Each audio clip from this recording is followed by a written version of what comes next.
What was left on that ridge in the Richland Creek Wilderness did not look like the work of a bear, and it did not look like the work of a person, and the man who found it has spent 18 years trapping predators across the Boston Mountains of Arkansas, and had never seen anything take apart a body the way this one had been taken apart. He photographed it, he measured it, and when he finally understood what he was looking at, standing alone on that ridge with his hands shaking, the question that stopped him cold was not what killed it. It was what kind of animal it used to be, because underneath the damage, the shape of the thing was unmistakably a dogman, and something in those mountains had killed it and left it there like a warning. Before we get into it, let me know where you're watching from, and if you've had an encounter like this. The man who found the carcass asked us not to use his real name, and once you understand what his job depends on, you'll understand why. We're calling him Roy. He agreed to talk on one condition: no real name, no photographs of his face, and no mention of the specific coordinates where he found what he found. That was the deal, and we're honoring it. Roy works for USDA Wildlife Services, the federal agency contracted by ranchers, timber companies, and the Arkansas Game and Fish Commission to manage predator populations across the northwest corner of the state. His territory covers a stretch of the Boston Mountains that runs roughly from the Big Piney Creek drainage west through the Richland Creek watershed and into the eastern edge of the Ozark Street, Francis National Forest, an area of steep sandstone ridges, hardwood coves, and creek bottoms that most people driving through on Highway 21 never see because it sits well off the pavement, reachable only by Forest Service roads that wash out every spring. He has done this work for the better part of 2 decades. Before Wildlife Services, he ran a trapline for the fur market as a teenager, learning the trade from his grandfather in the same hills he works now. He knows what a coyote kill looks like. He knows what a bobcat leaves behind, and what a black bear does to a deer carcass when it wants the fat and marrow and does not care about the rest. He has necropsied hundreds of animals in the field, measured hundreds of bite radii, and testified more than once in front of a county extension office about which predator was responsible for a rancher's dead calf. His professional value is his certainty. When Roy tells a landowner what killed their livestock, the landowner acts on it. That certainty is the entire foundation of his career, and it is the reason what he found on that ridge in October has not left him alone since. The privacy disclaimer matters here more than it does in most stories like this one, because Roy's job is not just his income. It is a federal contract that depends on him being seen as a credible, sober, scientifically grounded professional. Wildlife Services trappers get pulled from contracts for less than what Roy is about to describe. A trapper who starts talking about an unidentified bipedal predator in the Boston Mountains is a trapper who stops getting calls. And in a rural county where the agency work makes up most of his income, that is not a risk he can afford to take under his own name. The Boston Mountains are the highest and roughest part of the Ozark Plateau, a band of deeply dissected sandstone and shale running east to west across Newton, Madison, Pope, Johnson, and Franklin counties in northwest Arkansas. Unlike the gentler, more rounded hills of the Springfield Plateau to the north, the Boston Mountains were carved by water into a maze of narrow hollows, bluff lines, and steep-sided ridges that can run 1,000 feet from creek bottom to summit in under half a mile of horizontal distance.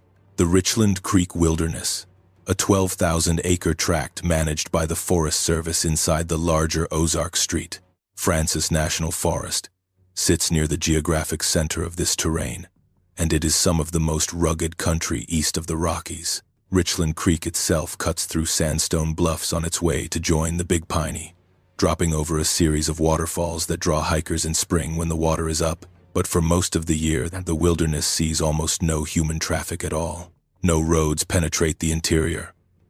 The nearest maintained trail, the Sam's Throne Loop, sits several miles to the east.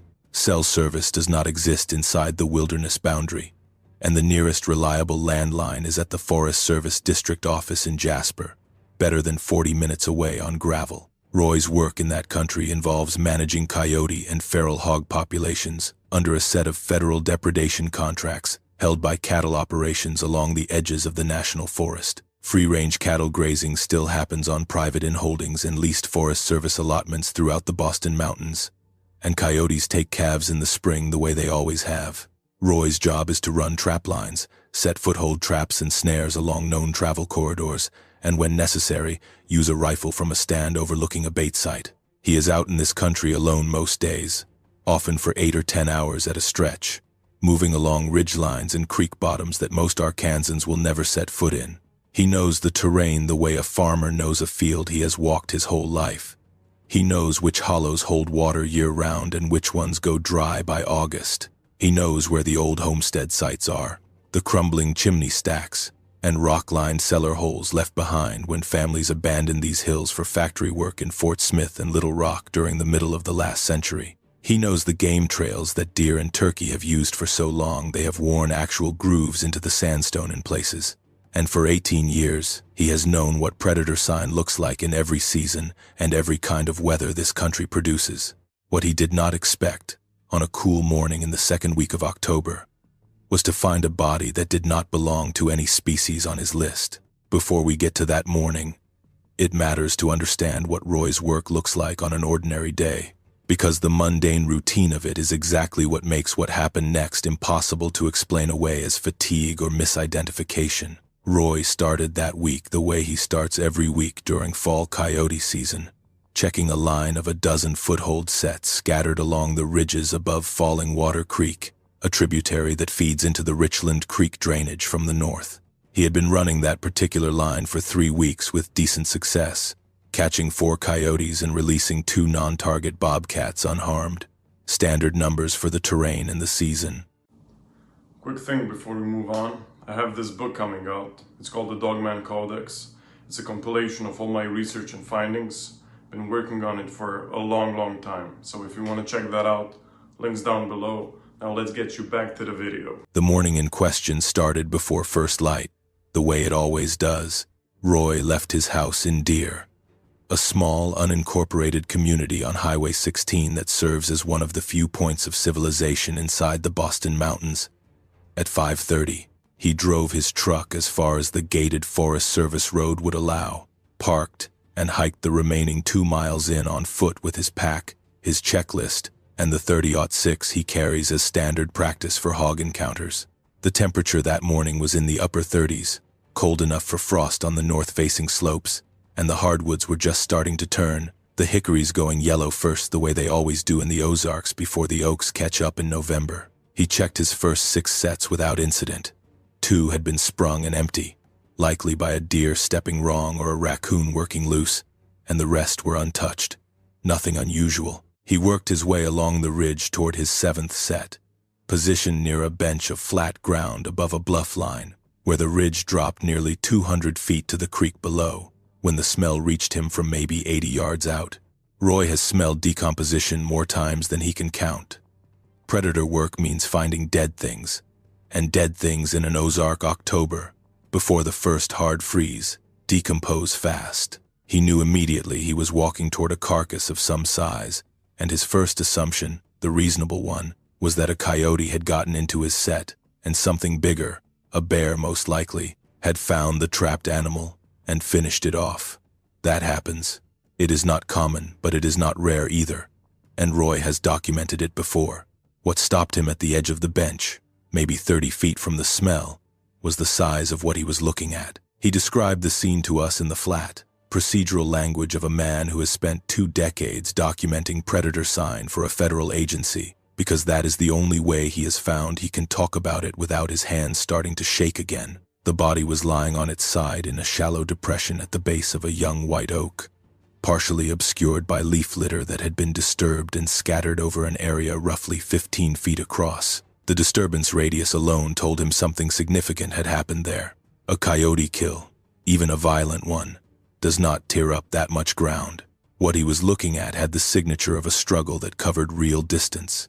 Saplings bent and snapped at the base, bark scraped from 2 nearby trees at a height that made no sense for anything walking on 4 legs. The body itself, even from 30 feet, was too large. Roy's first thought, standing there working through the possibilities the way his training told him to, was black bear, because size was the only category his brain could reach for that fit. But the shape was wrong. Bears are barrel-chested and low-slung, built close to the ground even when they are big. What he was looking at had long limbs. He counted that detail specifically because it violated every reference point he had. The forelimbs, even collapsed and partially covered in leaves, were too long for a bear and articulated wrong, bending at a joint positioned differently than a bear's elbow. He moved closer, and closer is where the details stopped fitting anything at all. The body had been opened along the torso, the chest cavity exposed in a way that Roy recognized immediately as predation rather than decay, because decay bloats and splits skin from internal gas pressure, and this was different. This was tissue pulled and removed with the directional tearing. You see, when something is actively feeding or has fed and left, the rib structure visible through the wound was elongated compared to anything Roy had documented on a black bear necropsy, and the fur, where it remained intact across the shoulders and down one flank, was dark, coarse, nearly black, longer and denser than bear fur, more like the guard hair on a large canid, but at a scale that did not match any wolf, coyote, or dog he had ever measured. The head was the detail that made him stop entirely and back up several steps before he could make himself get close enough to look again. The skull, still partially covered in skin and fur across the crown, showed a muzzle, not the short, broad face of a bear. An elongated canine profile, jaw structure visible where scavengers, likely vultures given the state of decomposition, had already begun working at the exposed tissue around the mouth. The ears, or what remained of them, sat high on the skull, pointed, more upright than anything Roy associated with a domestic dog or coyote at that scale, and the scale itself was the final piece that would not resolve into anything familiar. Based on the length of the exposed forelimb bone, which Roy measured against his own forearm out of instinct before he had fully processed what he was doing, the animal, standing, would have cleared 6.5 feet, possibly taller, given how much of the frame was collapsed and partially buried in leaf litter. He did not touch the body that morning.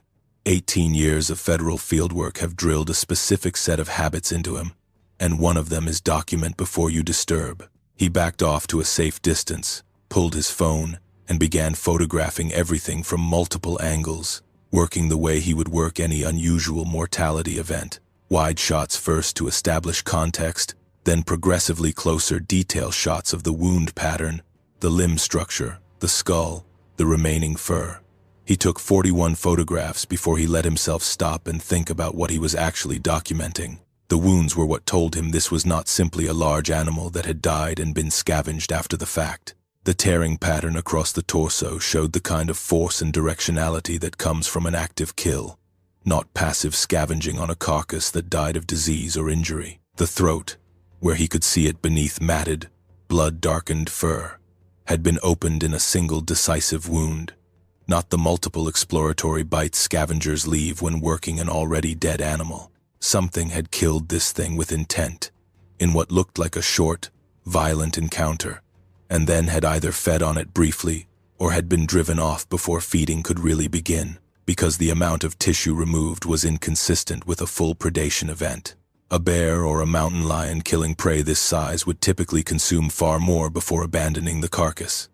This one had been opened, worked at briefly, and left. Roy spent nearly 40 minutes at that site, longer than he has ever spent at any mortality scene in his career, torn between the part of his training that said document and report, and the part of him, the older, quieter part shaped by growing up in these hills, listening to men his grandfather's age talk about things in the woods that did not have clean explanations, that understood exactly what he was looking at, and knew that reporting it through any official channel would end his career before lunch. He left the site without collecting any physical evidence beyond his photographs.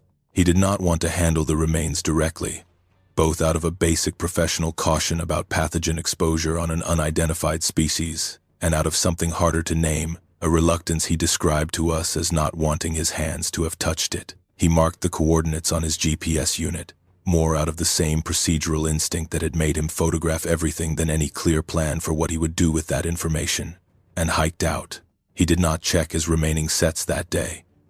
He drove home, sat in his truck in his own driveway for close to 20 minutes before he could make himself go inside, and told his wife he was not feeling well. He did not tell her what he had found, not that day, and not for several weeks afterward.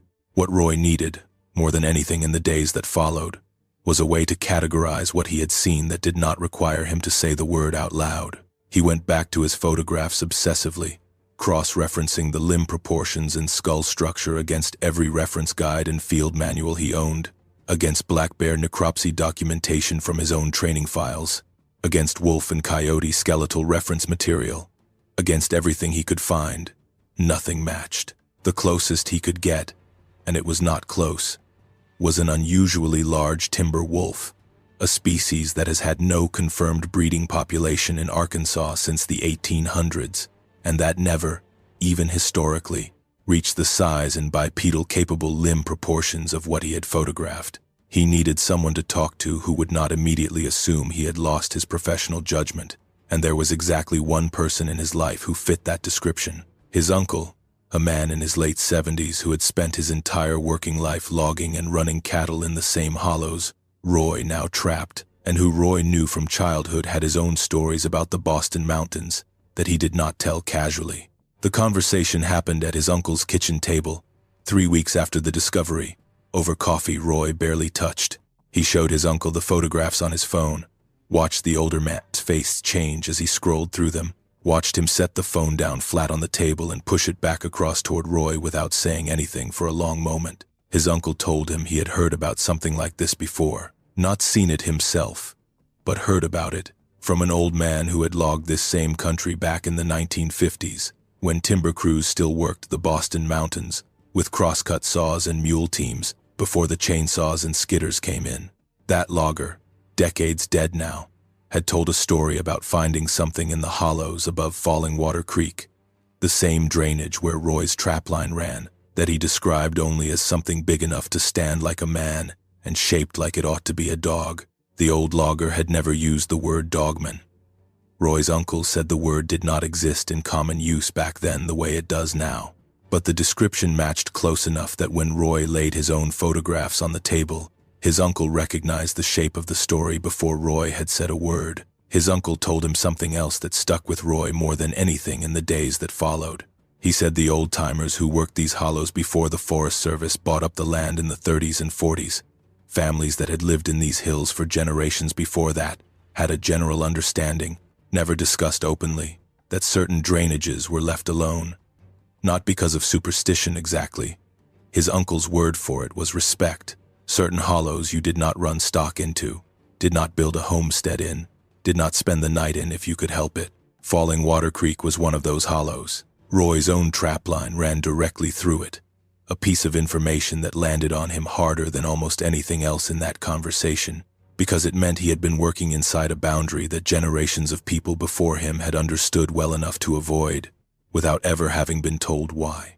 That understanding, an inherited caution about specific pieces of ground passed down through rural families, without ever being fully explained, echoes something that runs much deeper into the history of that country. The Boston Mountains and the broader Ozark Plateau were, before removal, contested and overlapping territory used by multiple native nations, most significantly the Osage, whose traditional hunting range extended across much of what is now northern Arkansas and southern Missouri, and later the Cherokee, who settled portions of northwest Arkansas, including areas near the Boston Mountains, after being pushed west ahead of the forced removals that would culminate in the Trail of Tears through the 1830s. Both nations maintained oral traditions describing beings associated with specific wild places, entities that demanded distance and respect rather than confrontation. Arkansas. Osage descendants who have spoken publicly about traditional ecological knowledge have described certain rugged, water-cut terrain, exactly the kind of broken sandstone country that defines the Richland Creek Wilderness, as historically associated with beings that were not hunted and not approached. When I reached out to a cultural resource contact connected to Osage Nation, historic preservation efforts regarding traditional associations with the Boston Mountains specifically, the response I received was measured and declined to elaborate on specific oral traditions, stating only that certain places in that country were understood by earlier generations to belong to something other than people, and that this understanding predated any European presence in the region by a wide margin. That is not confirmation of anything specific, but it is consistent with what Roy's uncle described at that kitchen table, an inherited, unexplained caution about a specific piece of ground that both an elderly white logger and native oral tradition seem to converge on independently.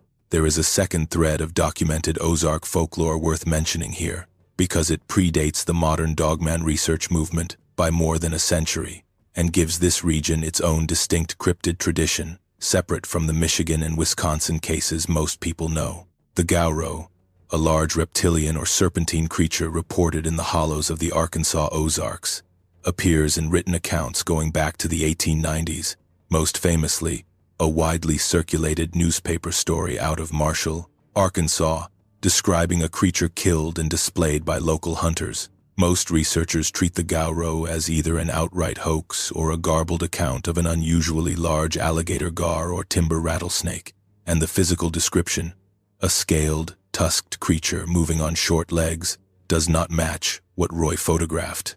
But the Gauro tradition establishes something important for understanding this region.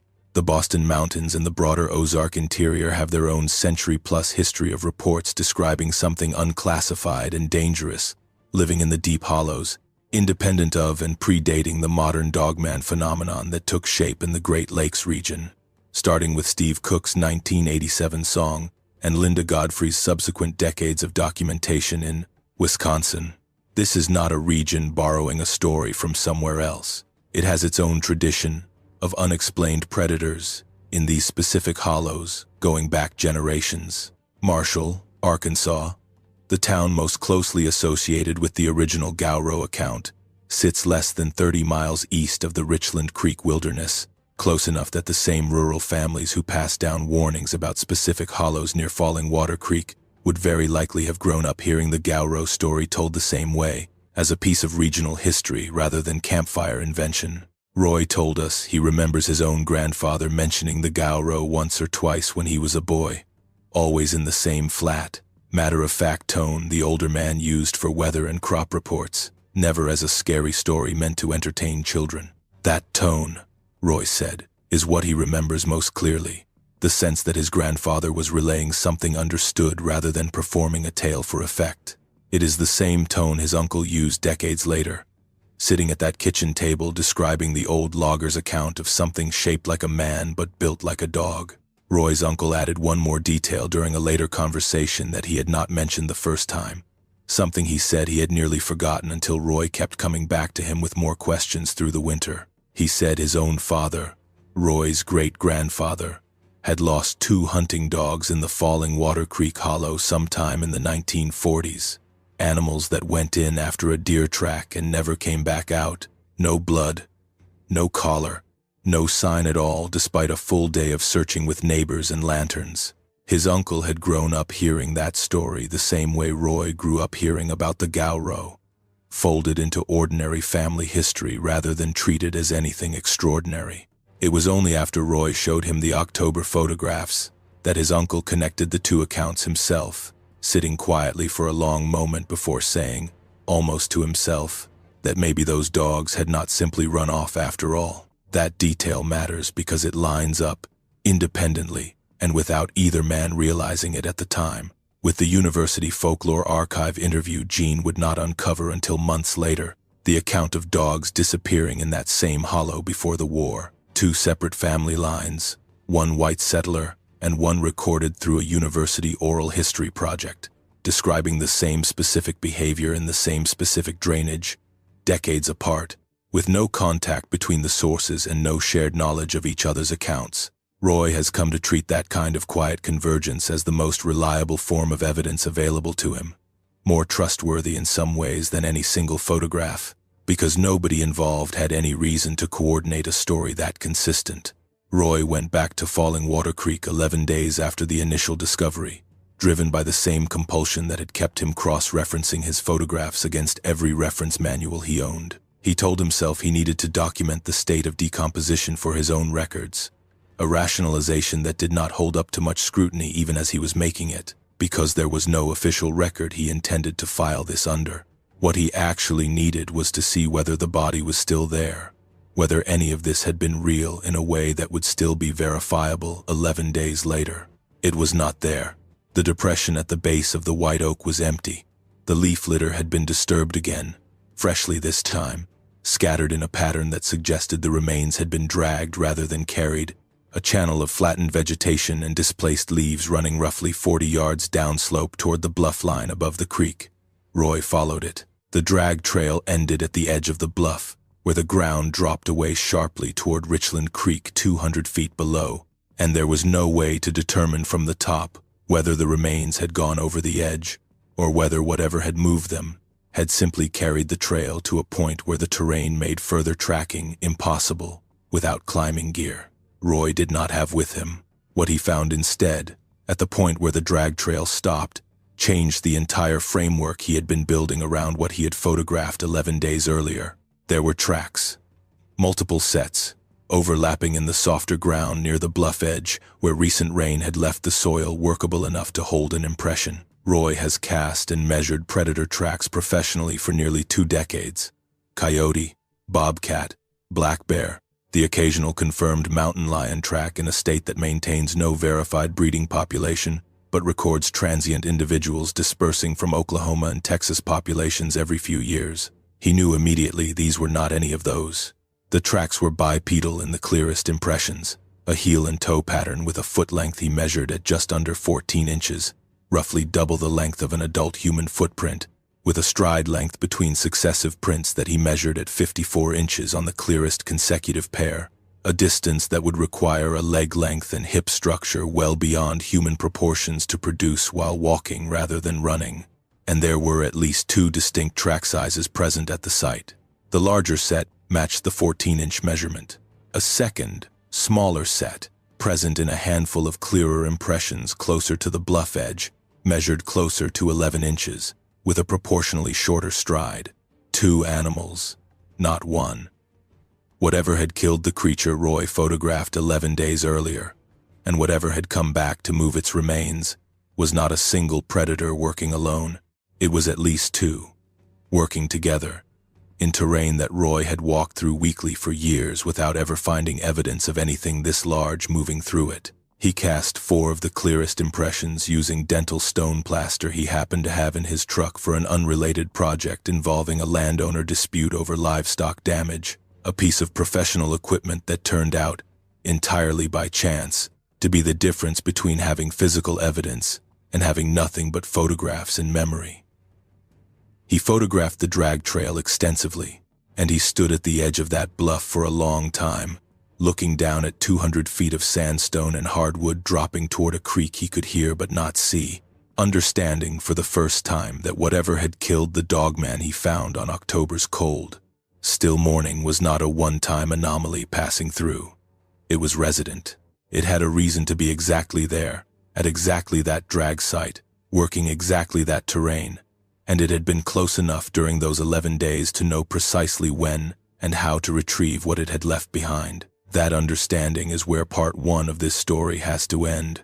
On a bluff above Richland Creek, with Roy standing alone holding 4 plaster casts of a footprint that should not exist, looking down into 200 feet of Boston mountains, hardwood forest that had just told him, as clearly as terrain can tell a man anything, that there was something down there considerably more dangerous than the animal he had found torn apart 11 days before. Roy did not sleep well that week. He kept the 4 plaster casts wrapped in a towel in a plastic tote in the back of his closet, not sure what he intended to do with them, but unwilling to leave them in his truck or his shop, where his wife or one of his kids might find them and ask questions he was not ready to answer.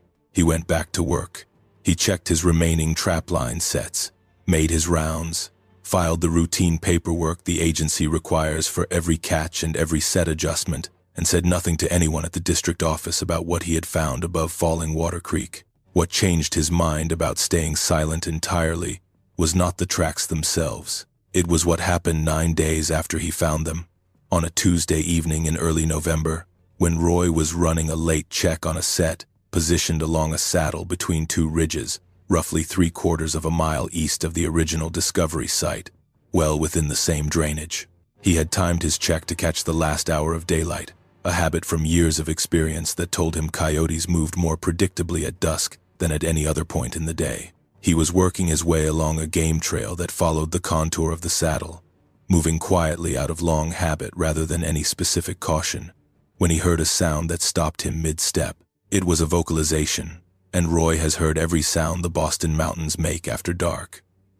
He has heard bobcats scream in a way that convinces first-time hunters they are listening to a woman being murdered. He has heard elk bugle, though elk are not native to this specific range, and the ones he has heard were transplants that wandered south from the reintroduced Ozark herd near Boxley Valley. He has heard owls, foxes, coyotes in full chorus, and the low, huffing warning grunt of a black bear that has caught human scent. What came across that saddle was none of those things. It started low, a sound with weight to it that Roy said he felt in his chest before he consciously registered it as sound. And it rose through a register that had structure, 3 distinct rising tones followed by a pause and a lower, drawn-out final note that carried across the hollow with a clarity that told him whatever produced it was not concerned about being heard. It was answered, less than 10 seconds later, from a different direction, lower down the slope toward the creek. A second voice with a similar tonal pattern but pitched slightly higher. Roy did not move for nearly a full minute. He described the sensation to us as his body making a decision his mind had not caught up to yet. Every part of him going still and quiet the way you go still around an animal that outranks you in the woods. When he did move, it was backward, retreating along the same game trail he had come in on, moving as quietly as he knew how. And he did not stop walking until he reached his truck, parked nearly a mile away at the trailhead gate. He sat in that truck for close to half an hour before he could make his hands steady enough to drive. What Roy heard that evening matches, in structure if not in exact tonal quality, descriptions that have circulated for years among Dogman researchers regarding structured vocalizations, sounds that carry apparent pattern and apparent back-and-forth communication, rather than the single-note territorial calls typical of known predators. Linda Godfrey documented similar accounts across her Wisconsin case files, witnesses describing calls that seemed to be answered, calls with internal structure that did not match owl, coyote, or any cataloged species. The consistency between what a Michigan witness or a Wisconsin witness describes and what a federal trapper in the Arkansas Ozarks heard on a saddle above Falling Water Creek, with no shared source material and no contact between these people, is the kind of pattern that becomes harder to dismiss the more times it repeats across geography that has no connection to each other beyond the presence of dense, remote forest. Roy made a decision that night that would define the next 2 months of his life. He was not going to report what he had found through any official channel, but he was not going to stop documenting it either. He drove to Harrison the following weekend and bought 2 trail cameras out of his own pocket, mid-range infrared units with a 90-day battery life and enough internal storage to run largely unattended, the kind of equipment he had never needed for his coyote work, because coyotes are easy to pattern and do not require the kind of sustained monitoring a truly cautious, truly intelligent animal would demand. He placed the first camera on a game trail bottleneck, roughly 200 yards from where he had found the original carcass, angled to cover a natural pinch point where the terrain forced anything moving along that contour into a narrow 6-foot gap between a sandstone outcrop and a stand of young cedar. He placed the second camera nearly half a mile away, closer to the bluff line above Richland Creek, covering an approach to the drag site where he had found the tracks. For the first 3 weeks, both cameras recorded exactly what Roy expected from that terrain: deer, moving through in small groups as the rut picked up through mid-November, a bobcat twice, working the same game trail at different times of night, 2 black bears, likely a sow and a yearling still traveling together before winter denning, passing through the bluff line camera on consecutive nights in the 3rd week, turkeys, a gray fox, nothing that told him anything he did not already know about the ordinary wildlife using that drainage. The camera near the original carcass site triggered on the night of November 19th at 4 minutes past 2 in the morning, and what it captured is the piece of evidence Roy has reviewed more times than he can count, sitting alone at his kitchen table late at night with the volume low so his wife would not wake up and ask what he was watching. He described it to us the way he has learned to describe it, leading with what it felt like rather than a frame-by-frame account, because that is closer to how he actually experienced it the first time he watched the footage come up on his laptop screen. He said his stomach dropped before his brain finished processing what was on the screen. The same physical reaction you get missing a stare in the dark, a half second of your body understanding something is wrong before your conscious mind catches up. What crossed through that 6-foot gap between the sandstone outcrop and the cedar stand was upright, moving at an unhurried walking pace that covered the frame in a handful of strides. And even in the flattened, colorless world of infrared footage, the proportions were wrong in every direction. Roy's eye tried to normalize them. The shoulders were too broad relative to the hips. The arms hung long, well past where a human's hands would fall, with a slight forward curl to them that Roy associated, uncomfortably, with the posture of an animal that spends real time moving on all fours. The head carried the same elongated profile he had documented on the dead animal weeks earlier. A canine muzzle and upright, pointed ears silhouetted clearly enough against the pale sandstone behind it that there was no ambiguity in the shape. It paused in the center of the frame for what Roy estimated was 3 or 4 seconds, long enough that he has gone back and counted his own heartbeat against similar footage to try to pin the duration down more precisely, and turned its head directly toward the camera. He does not know whether it saw the unit itself, or simply sensed something out of place in that gap in the terrain. What he does know is that after that pause, it did not continue through the corridor at the same relaxed pace. It dropped, in a single fluid transition that Roy described as unnervingly graceful for an animal that size, onto what appeared to be all 4 limbs, and covered the remaining distance out of frame in under 2 seconds. A burst of speed that told him plainly this animal could move far faster than its walking gait suggested when it needed to. The second camera, the one positioned near the Bluffline drag site, captured something 4 nights later that Roy considers, even now, the single most important piece of evidence he has, not because of what it shows about the creature itself, but because of what it shows about the intelligence behind its behavior. The footage begins with an empty frame, standard forest at night, until a shape enters from the left edge, moving directly and without hesitation toward the camera's mounting position on a young hickory roughly 6 feet off the ground. It does not investigate the surrounding area first. It does not circle or approach cautiously. It walks to the tree with the specific, purposeful gait of an animal that already knows exactly where the object is and exactly what it wants to do about it. It reaches up, and Roy is certain, having reviewed the footage at reduced speed dozens of times, that what closes around the camera housing is a hand rather than a paw. 5 distinct digits, with an opposable thumb, positioned in a way that allows it to grip the plastic housing and twist.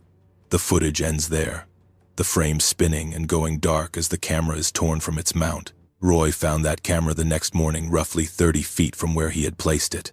The housing cracked but the internal storage card intact, in a spot obscured by a fallen log that he is certain was not natural placement.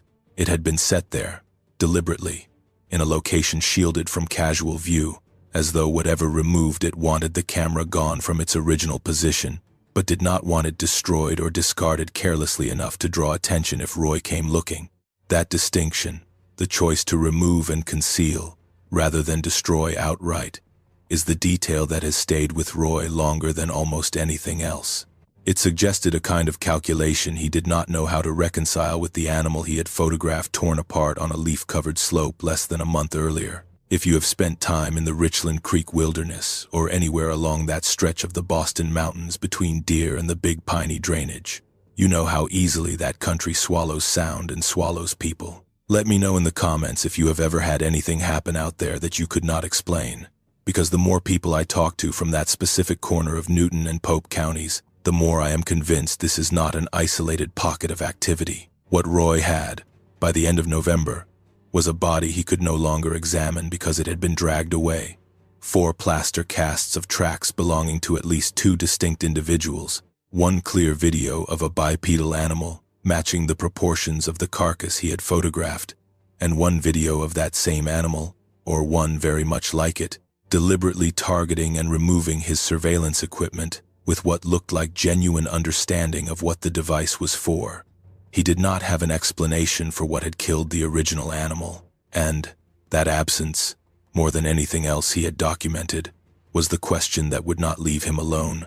A predator large enough, fast enough, and coordinated enough to kill an animal matching the size and physical capability of what Roy had photographed on that October morning was not a minor detail to set aside. Whatever killed that creature had done so decisively, in what looked like a short and violent encounter, and had done it inside a territory that at least two, and likely more, of these animals were actively using and defending. That meant one of two things, and Roy turned both possibilities over for weeks without settling on either.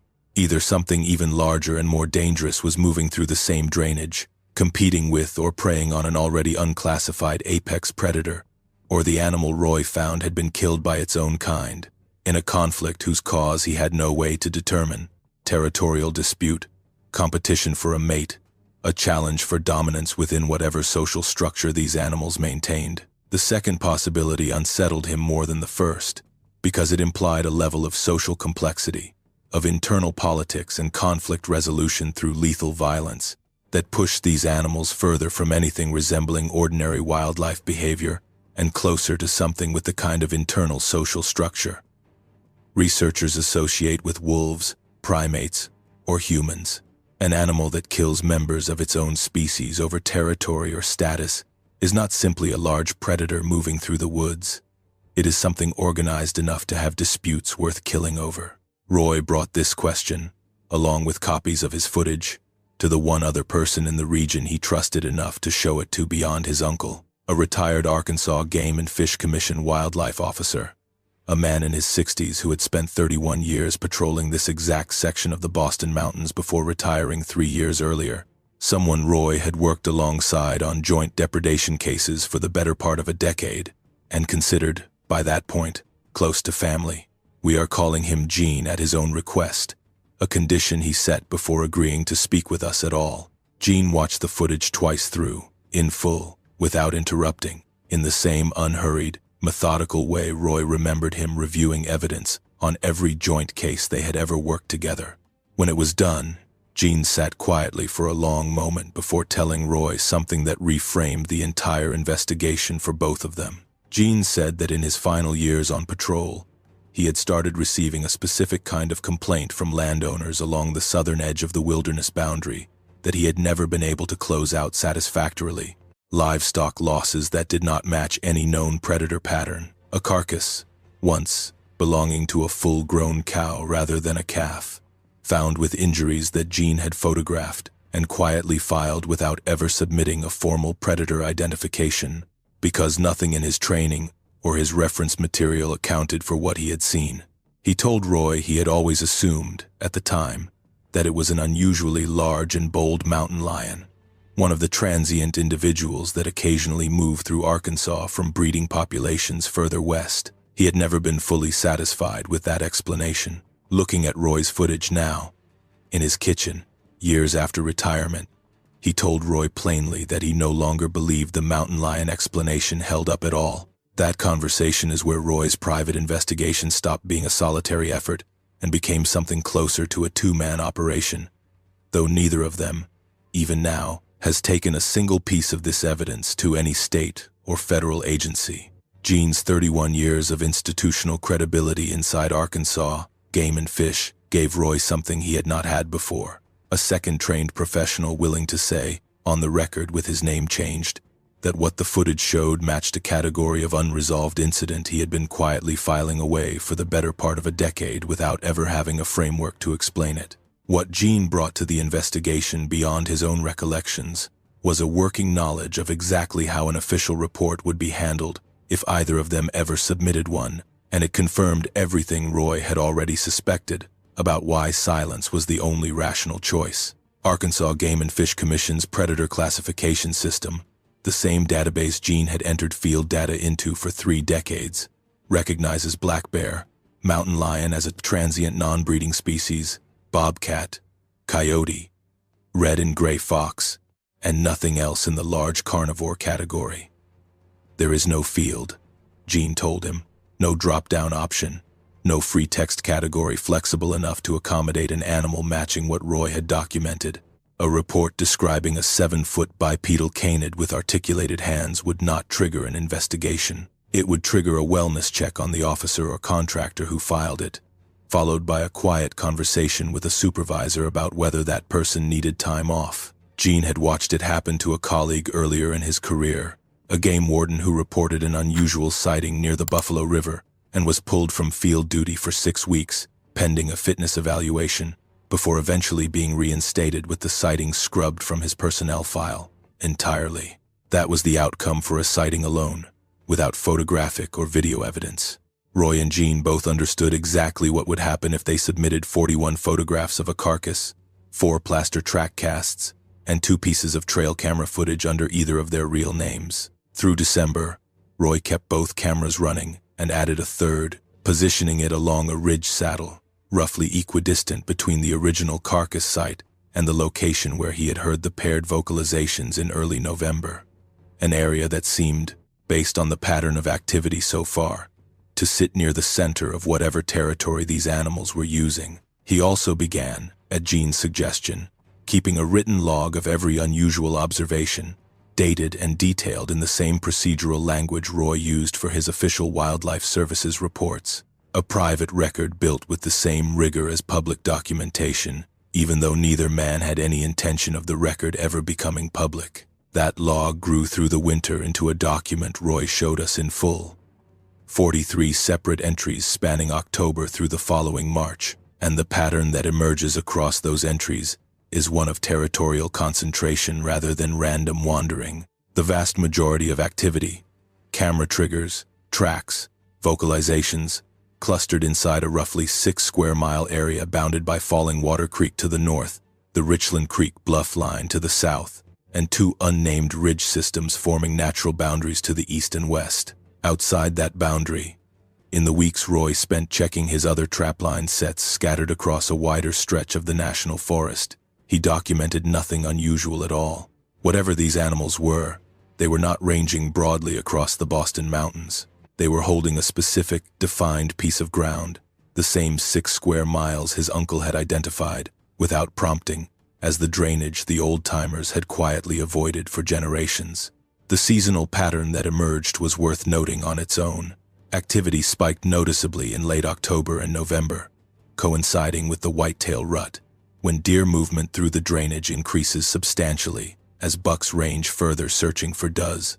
It tapered through December as deer activity settled into more predictable winter patterns and picked up again in a smaller secondary spike in early March, which Roy connected to the seasonal return of turkey activity and the first flush of spring green-up drawing deer back into more active daily movement. In both cases, the pattern suggested these animals were tracking prey availability closely, adjusting their own movement and activity to match the rhythms of the deer herd, the way any efficient predator would, rather than moving randomly or opportunistically. One entry from late January stands out from the rest, both for what it documents and for how it reframed. For Roy personally, the question of what these animals actually wanted from the humans moving through their territory. Roy had gone in to service his cameras on a clear, cold morning, temperatures in the low 20s, snow from a light overnight dusting still clinging to the north-facing slopes. He was working his way toward the ridge saddle camera when he came across a fresh kill site, roughly 100 yards off his usual route. A white-tailed doe, recently killed, throat opened in the same single decisive wound pattern he had documented on the original Dogman carcass back in October. What stopped him at that site was not the kill itself, which was unremarkable predator behavior for the season, but the placement. The carcass had been positioned, deliberately as far as Roy could tell, at the base of a large sandstone boulder that sat almost exactly on the boundary line his 43 log entries had begun to sketch out, the northern edge of the roughly 6-square-mile territory these animals appeared to be holding. He had seen this pattern described before. In research material he had started reading obsessively through the winter, trying to understand what he was dealing with.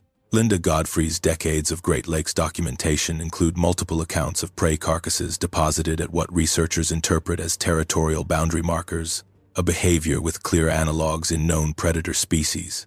Wolves scent-marking territorial edges, but expressed here through the deposit of an actual kill rather than scent alone, a physical, visible signal rather than a chemical one. Standing at that boulder, looking at a fresh kill placed with what looked like real deliberation at the exact edge of the range his own data had mapped. Roy understood he was looking at communication rather than simple feeding behavior. Something was marking the line and expecting whatever crossed it, animal or human, to understand what the marker meant.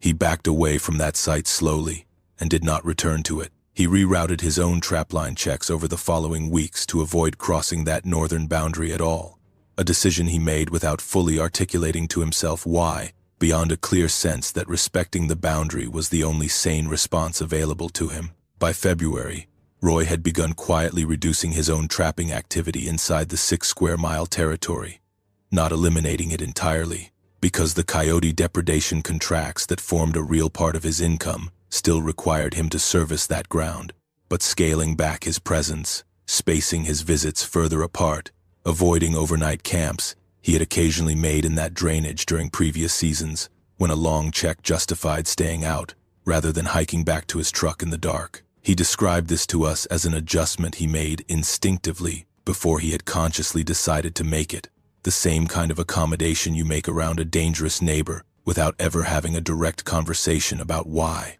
What Roy and Jean both kept returning to, across the winter months of conversation and shared evidence review, was the question of what these animals represented within the broader pattern of Dogman reports that stretch across North America, a pattern neither man had any real familiarity with before this began.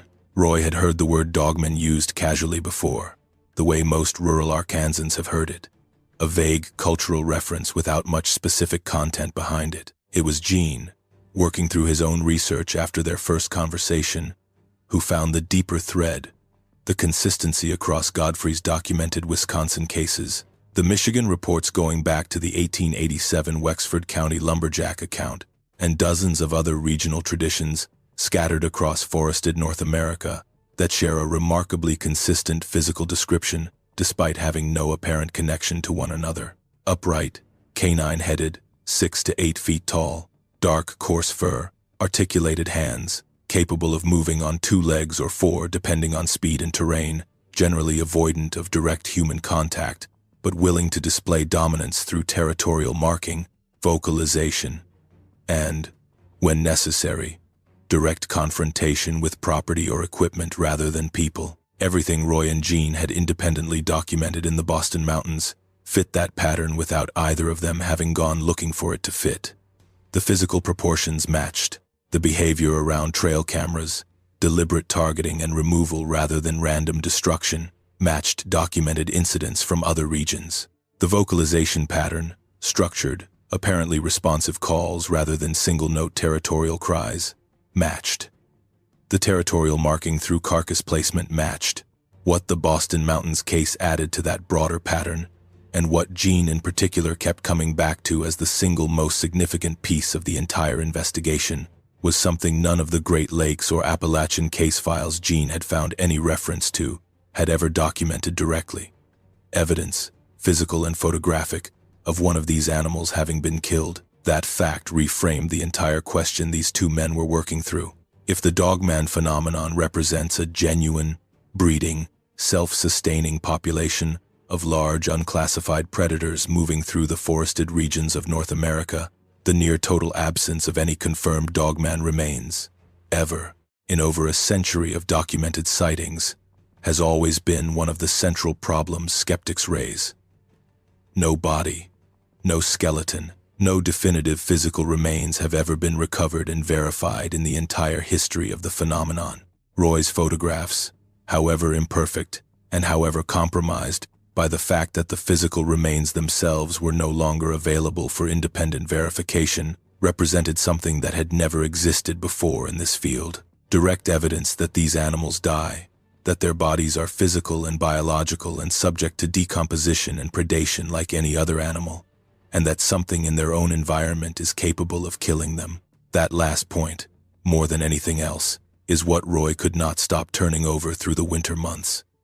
Whatever these animals were, they were not at the absolute top of their local food chain. Something else in that 6-square-mile drainage, or something passing through it, had killed one, decisively, in what looked like a short and violent encounter. And Roy, walking that ground alone several days a week, with a rifle he had never before considered inadequate for the terrain, had begun to understand that the animals he had spent 4 months documenting were not, in fact, the most dangerous thing sharing that territory with him. That question, unresolved through the entire winter, sits at the center of what comes next in this story, because in early April, Roy's third camera, the one positioned on the ridge saddle at the presumed center of the territory, would capture something that answered it. And the answer was worse than either Roy or Jean had allowed themselves to consider. The camera on the ridge saddle had been running since late January, without producing anything beyond routine wildlife activity, and one brief, distant pass by what Roy identified from limb proportion and gait as one of the smaller Dogman individuals, moving through the far edge of the frame without pausing. Roy had begun to think of that camera as the quiet one, the unit that mostly confirmed the animals were still present, without adding much new to the record. On the night of April 4th, that changed. The motion trigger activated at 11:40 at night, and what came into frame first was familiar by that point. The larger of the two Dogman individuals Roy had documented, moving along the saddle at a purposeful walking pace, the same broad-shouldered, long-armed silhouette he had reviewed dozens of times by then. It crossed roughly 2/3 of the frame before it stopped, and its posture shifted in a way that Roy, watching the footage for the first time, recognized instantly as alarm. The head came up, the shoulders squared towards something off-camera to the left, out of the frame entirely. It held that position for perhaps 2 seconds, and then it moved. Fast. The same explosive drop-and-run transition Roy had seen before, except this time it was moving away from whatever had caught its attention, rather than simply retreating from the camera. The frame stayed empty for 11 seconds. Then something else entered from the left, and Roy told us that the 11 seconds of silence beforehand did more to prepare him for what came next than anything actually shown in the footage, because his body understood, watching the Dogman's reaction, that whatever was coming was something the Dogman itself did not want to encounter. What crossed the frame was not upright. It moved low, on 4 legs, with a gait that Roy, despite 2 decades of professional wildlife observation, could not immediately place into any category. It was larger than the Dogman that had just fled the same ground, longer in the body, moving with a low-slung, rolling stride that ate up distance faster than anything Roy had ever watched on infrared footage. The infrared resolution at that distance and that speed did not resolve fine detail. No clear read on fur pattern or precise head shape, but the size alone, scaled against the same saddle terrain and the same reference trees the Dogman had just passed, was unmistakable. Whatever this was, stood taller at the shoulder, alone, on 4 legs, than the Dogman had stood upright on 2. It crossed the frame in under 2 seconds and was gone, following the same direction the Dogman had fled.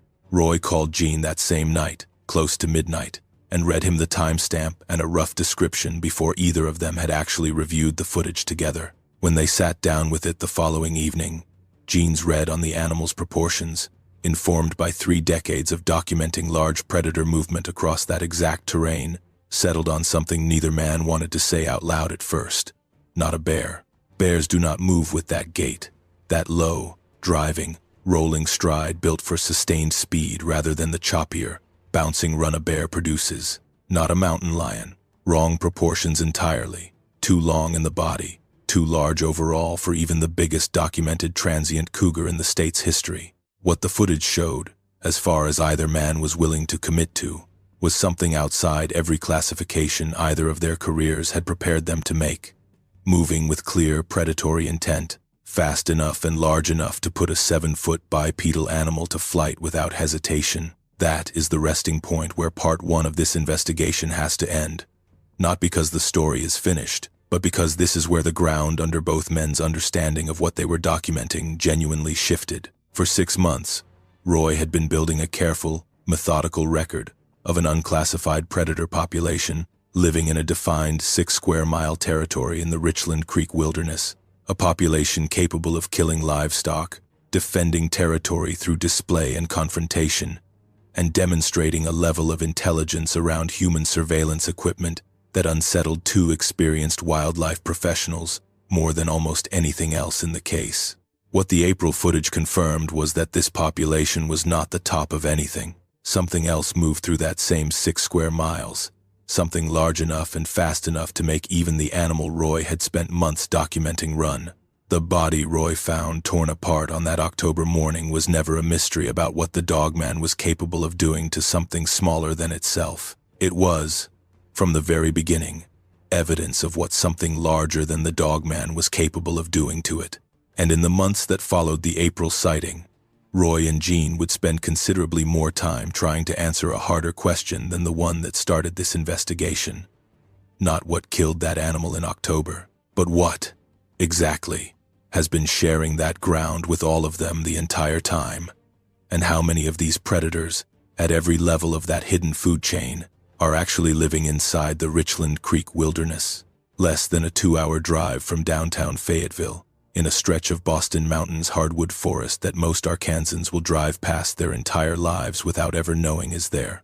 Roy spent the rest of April and most of May trying to answer a question that had no clean methodology behind it. How do you identify a predator large enough to put a 7-foot bipedal animal to flight, using nothing but 11 seconds of infrared footage shot at a distance, in country too rugged and too remote to support any kind of systematic camera grid beyond what one man could carry in on his own back? He went back through his 43-entry log with fresh eyes, looking specifically for anything he might have dismissed too quickly as ordinary bear or mountain lion sign in the preceding months. 2 entries stood out on review.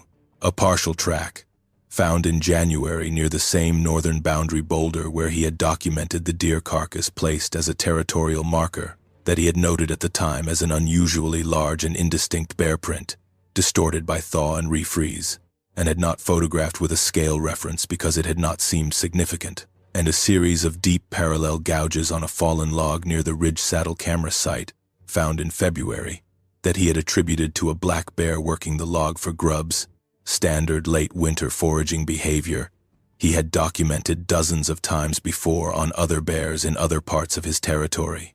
Looking at both entries again in May, in light of the April footage, Roy could no longer be confident either one belonged to a bear at all. He and Jean made the decision, in late April, to bring in a third person, someone with specific expertise neither of them possessed.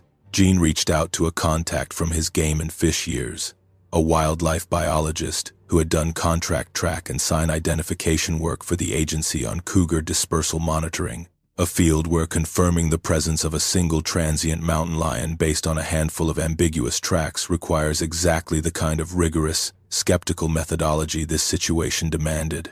We are calling this contact Diane, at her request, because she still does occasional consulting work for state agencies and cannot afford to be publicly associated with anything resembling cryptid research. Diane's first instinct, when Jean brought her the plaster casts and described the April footage over the phone before showing her anything, was skepticism, the professional, evidence-based skepticism of someone who has spent a career watching amateur wildlife. Enthusiasts misidentify bobcat tracks as mountain lion and coyote howls as wolf packs.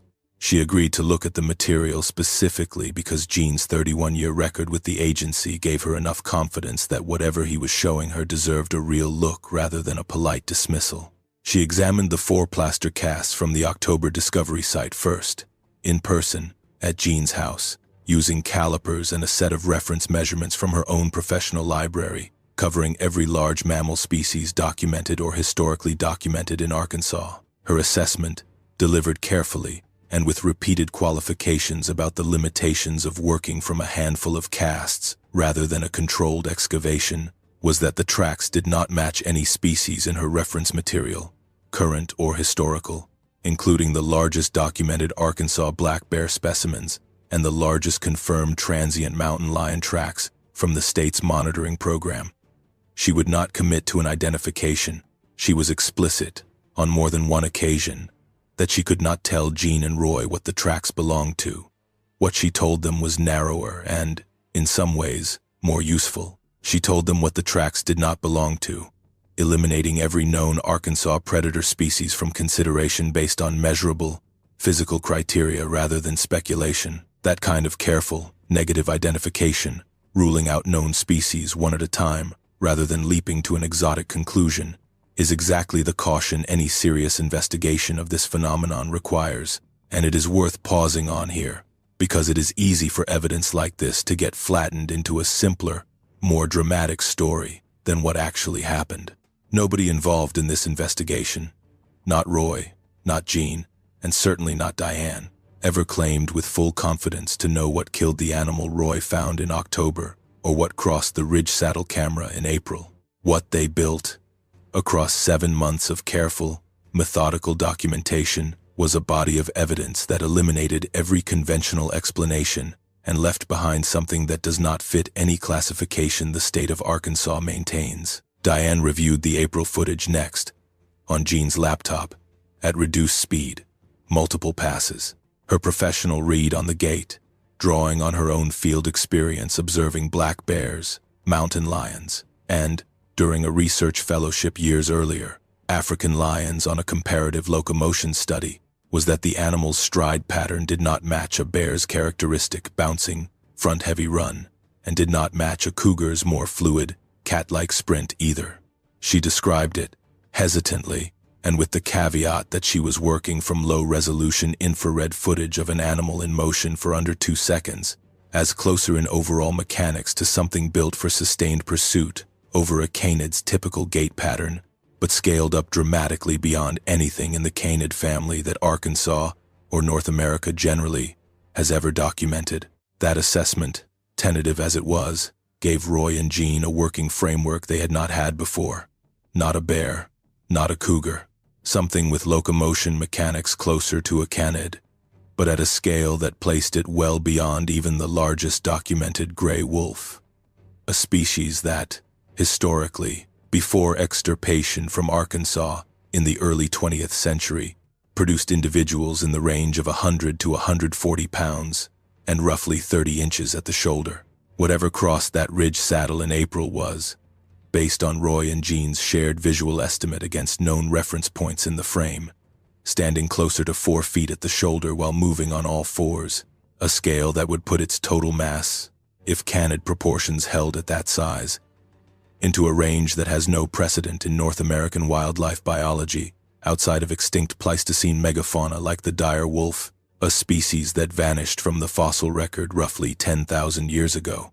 Diane raised that comparison herself, unprompted, during one of her later conversations with Jean, not as a serious identification, but as the closest analog her professional training offered for an animal with those approximate proportions and that particular gait mechanic. She was careful to note that suggesting any direct connection to an extinct Pleistocene species crossed well outside anything she could defend professionally, and she asked that her name, changed as it already was, to not be associated with that specific comparison in any material that might eventually become public. We are honoring that request by presenting it here only as context for how Roy and Jean's own thinking developed, not as a claim either of them or Diane is making with any confidence. What matters more than any specific taxonomic guess is the behavioral picture that emerged clearly from everything Roy documented across those 7 months, because that picture is what actually matters here. The Richland Creek drainage, this specific 6-square-mile pocket of the Boston Mountains, appears to support at minimum 2 tiers of unclassified large predator, a bipedal, canine-headed population, exhibiting the behavioral hallmarks documented across the broader Dogman phenomenon, and something else, larger, faster, and evidently capable of killing members of that population, occupying a still higher position in the same local food web. Whether that second animal represents a single individual, a small resident population, or a transient predator passing through the drainage on a wider range, none of the evidence Roy collected was sufficient to determine, and he is the first to say so. Through May and June, Roy continued running his 3 cameras, though with a caution about his own physical presence in the field that had shifted noticeably since April. He no longer serviced the Ridge Saddle unit alone. Jean, despite being retired and well past the age where scrambling up Boston Mountain's bluff lines came easily to him, began accompanying Roy on every camera check inside the 6-square-mile territory, a decision neither man discussed directly, but that both understood as a practical response to an environment that had proven, decisively, to be more dangerous than either of them had assumed even after the October discovery. The cameras recorded a quieter spring and early summer than the previous fall and winter had been. Dogman activity continued, documented in 11 separate camera triggers across May and June, consistent in behavior and proportion with everything recorded previously. Avoidant movement, occasional pauses to assess the camera, no repeat of the direct equipment tampering from November. The larger animal from the April footage did not appear again on any camera through the end of June, though Roy documented 2 additional sets of large, indistinct tracks in soft ground near the northern boundary boulder. In late May, tracks too degraded by rain to cast with any confidence, but consistent in overall scale with what he had estimated from the video. What did not diminish, across that same period, was the sense both men carried of being observed themselves, a feeling that had first taken concrete shape back in November when the Dogman removed and concealed rather than destroyed Roy's trail camera, and that had only deepened since. On 3 separate occasions between May and July, Roy found evidence at his own truck, parked at the same gated trailhead he had used for years, that something large had approached the vehicle overnight. Once, a scatter of scratch marks across the tailgate, shallow but unmistakably clawed, spaced in a pattern too wide for any known Arkansas predator to produce. Once, a scent, distinct and unpleasant, musky and dense in a way Roy struggled to describe beyond comparing it to wet dog concentrated far beyond anything a domestic animal could produce, lingering around the truck bed the following morning despite no rain overnight to have carried it in from elsewhere. And once, tracks, a single set, approaching the driver's side door and stopping, before turning back toward the tree line. That last discovery, in particular, unsettled Roy more than almost anything else in the entire investigation, because it meant something had approached his vehicle, specifically, deliberately, at a location a mile from the trailhead gate and well outside anything resembling casual wildlife movement along a travel corridor. It meant the animals sharing that 6 square miles with him understood, at minimum, which vehicle belonged to the man who had been documenting them for the better part of a year, and had chosen, on at least that occasion, to approach it directly, rather than simply avoiding it. Roy told us that discovery is the moment the entire investigation stopped feeling like fieldwork and started feeling like something closer to a relationship, an uneasy, unequal, and deeply unsettling relationship between himself and something in that drainage that had been studying his patterns with at least as much attention as he had been studying theirs. What this experience did to Roy personally is not a small part of this story, and it deserves the same careful attention as the physical evidence itself, because the cost of carrying this knowledge has reshaped significant parts of his life over the past year in ways that have nothing to do with fear of the animals themselves and everything to do with the isolation of documenting something real that he cannot share. Roy stopped taking overnight camps anywhere in the national forest, a habit that had been part of his seasonal routine for most of his adult life. Long before wildlife services became his profession, back to weekend trips with his own father as a teenager. He told his wife, eventually, a version of what had happened, though he has never shown her the full record, the plaster casts still wrapped in that same towel in the closet tote, the complete set of trail camera footage. He showed her a handful of the less dramatic clips and described the rest in general terms, watching her face carefully for the reaction he had been dreading, the quiet, patient disbelief that treats what you are saying as a symptom rather than a report. What he got instead was harder to categorize. She did not disbelieve him outright. She had known him for over 20 years and had never known him to exaggerate a story about his field work, a profession built entirely on precise, unembellished observation. But she also could not fully accept what he was describing, and the result was a strange, unresolved distance between them that neither has been able to close. She has asked him, more than once over the past year, to consider giving up the Falling Water Creek portion of his contract territory entirely, letting another trapper take that ground. Roy has not done it. Part of that is professional. The contract income matters, and reassigning territory inside a federal agreement is not a simple administrative request, but a larger part, one Roy admitted to us only after a long pause in our conversation, is that he cannot make himself stop documenting something this significant, even knowing what it has already cost him at home. His relationship with his 2 teenage children has changed in smaller, harder-to-name ways. He used to take his son turkey hunting every April, a tradition going back to when the boy was 8 years old. This past April, the same month the Ridge saddle camera captured the footage that changed everything. Roy told his son the season had not been productive enough in their usual spots, and suggested they try a different section of forest entirely, well outside the Boston Mountains, a 2-hour drive each way that neither of them had made before. His son, old enough now to notice a pattern shift like that without fully understanding the reason behind it, asked why they were not hunting the same ridges they always had. Roy did not have an honest answer he was willing to give a 16-year-old, and the deflection he offered instead, something vague about better bird numbers elsewhere, sat between them for the rest of that hunting season, in a way that Roy describes as one of the harder consequences of everything he has learned this year, a small, specific loss of the easy honesty that had defined his relationship with his son up to that point. Gene has carried a different version of the same weight. 31 years with Arkansas Game and Fish, built an identity around being the person other people in Newton and Pope counties called, when something in the woods did not make sense, the trusted authority whose read on a situation settled the question for ranchers, hunters, and county officials alike. That identity, built over 3 decades, has not survived this investigation intact.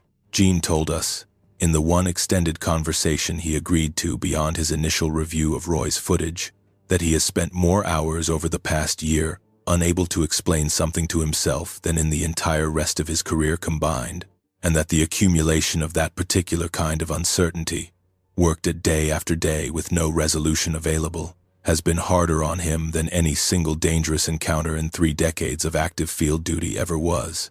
He no longer hunts the Boston Mountains at all, a range he had hunted every fall since childhood, a decision his wife has noticed and asked about without receiving a full answer. The institutional silence surrounding this entire case operates through a mechanism that both Roy and Gene understand intimately, from opposite sides of the same system, and it is worth laying out plainly, because it is not a conspiracy in any organized sense.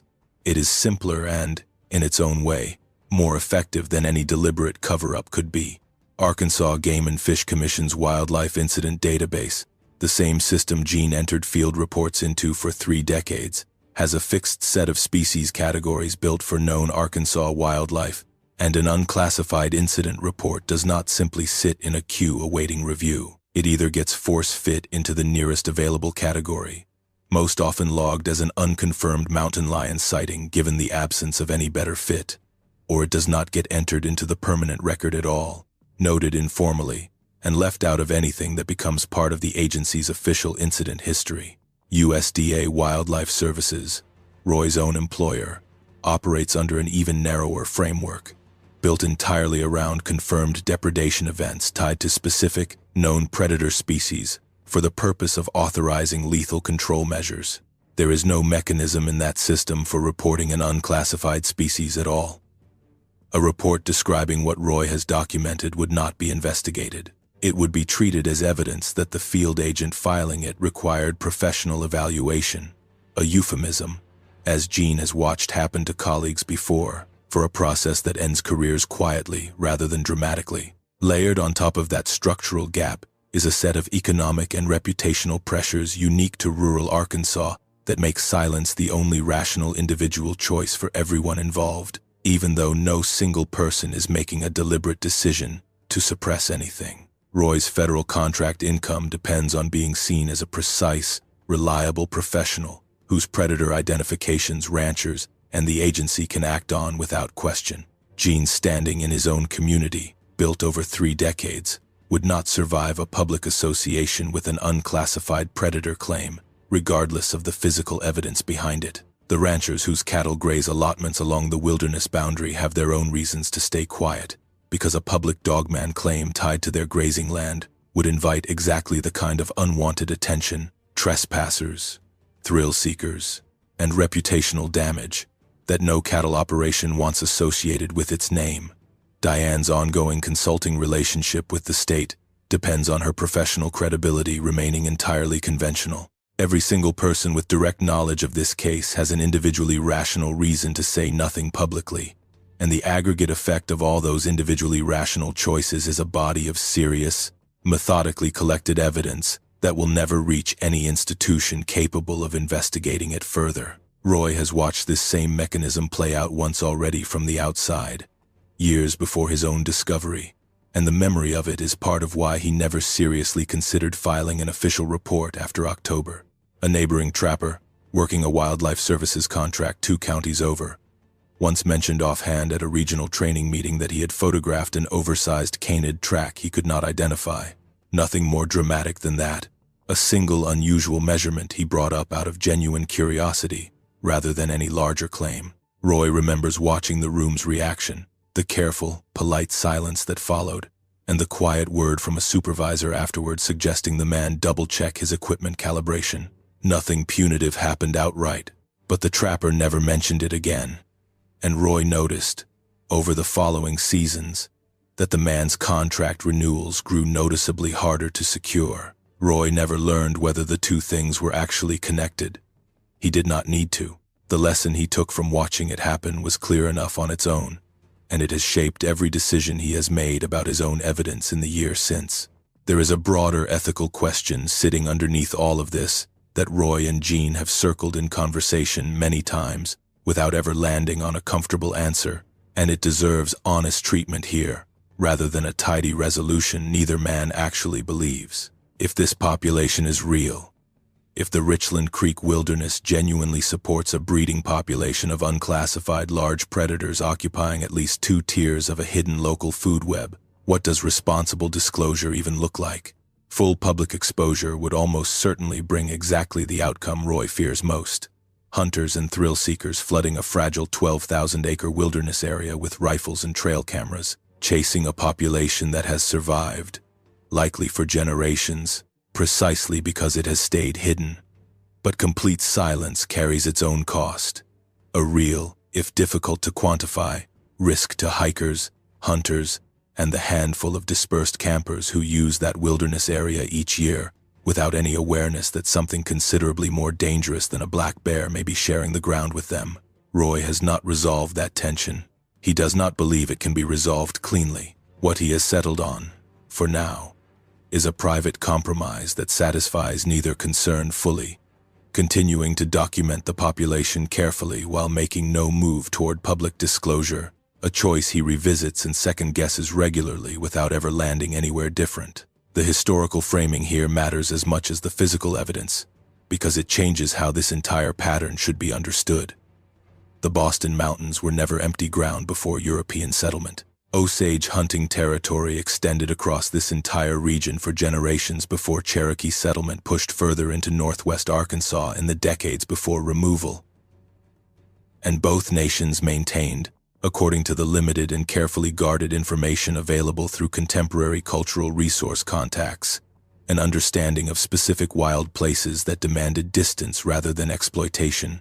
Roy's uncle's account of a boundary respected by generations of white settler families, an inherited caution with no clearly remembered origin, sits directly on top of that older, indigenous understanding of the same ground. 2 independent threads of oral tradition converging on the same 6 square miles of Newton County hardwood forest, without either tradition having any documented connection to the other. That kind of convergence, appearing independently across cultures separated by more than a century, and by the profound rupture of removal itself, is difficult to dismiss as coincidence, even accounting for the very real possibility that both traditions describe ordinary caution around rugged, difficult terrain rather than anything more specific. The Gauro tradition adds a third layer, entirely separate from the modern Dogman phenomenon and predating it by nearly a century, establishing that this specific region of the Arkansas Ozarks has carried its own strain of unexplained predator folklore for well over 100 years,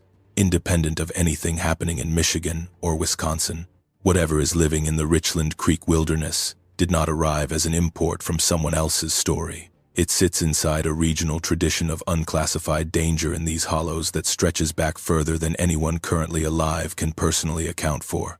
Roy's investigation reached what both he and Jean consider its most significant, and most sobering point in late July, 7 months into the record he had been keeping since October, when a fourth camera, placed at Gene's suggestion along a narrow game corridor, connecting the 6-square-mile core territory to a wider stretch of unmapped forest to the west, documented something that answered, at least partially, the question of scale that had been sitting underneath this entire investigation from the beginning. Across 11 nights in late July, that single camera recorded 4 separate individuals, distinct in size and proportion from one another, based on careful frame-by-frame comparison against fixed reference points in the corridor terrain, passing through in what appeared to be 2 separate groupings, a larger pairing consistent with adult size, and a smaller pairing consistent with subadult or juvenile proportions. That distribution, adults and young moving together, is the clearest evidence Roy has collected that this is not a scattered handful of transient individuals passing through Boston Mountains forest on some wider, undefined range.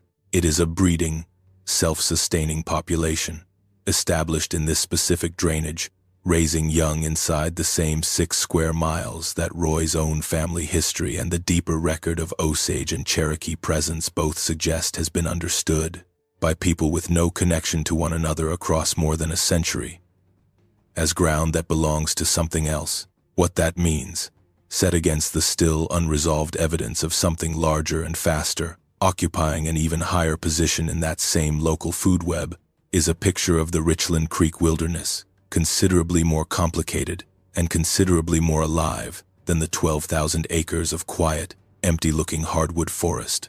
Most Arkansans, if they think about that wilderness area at all, imagine it to be.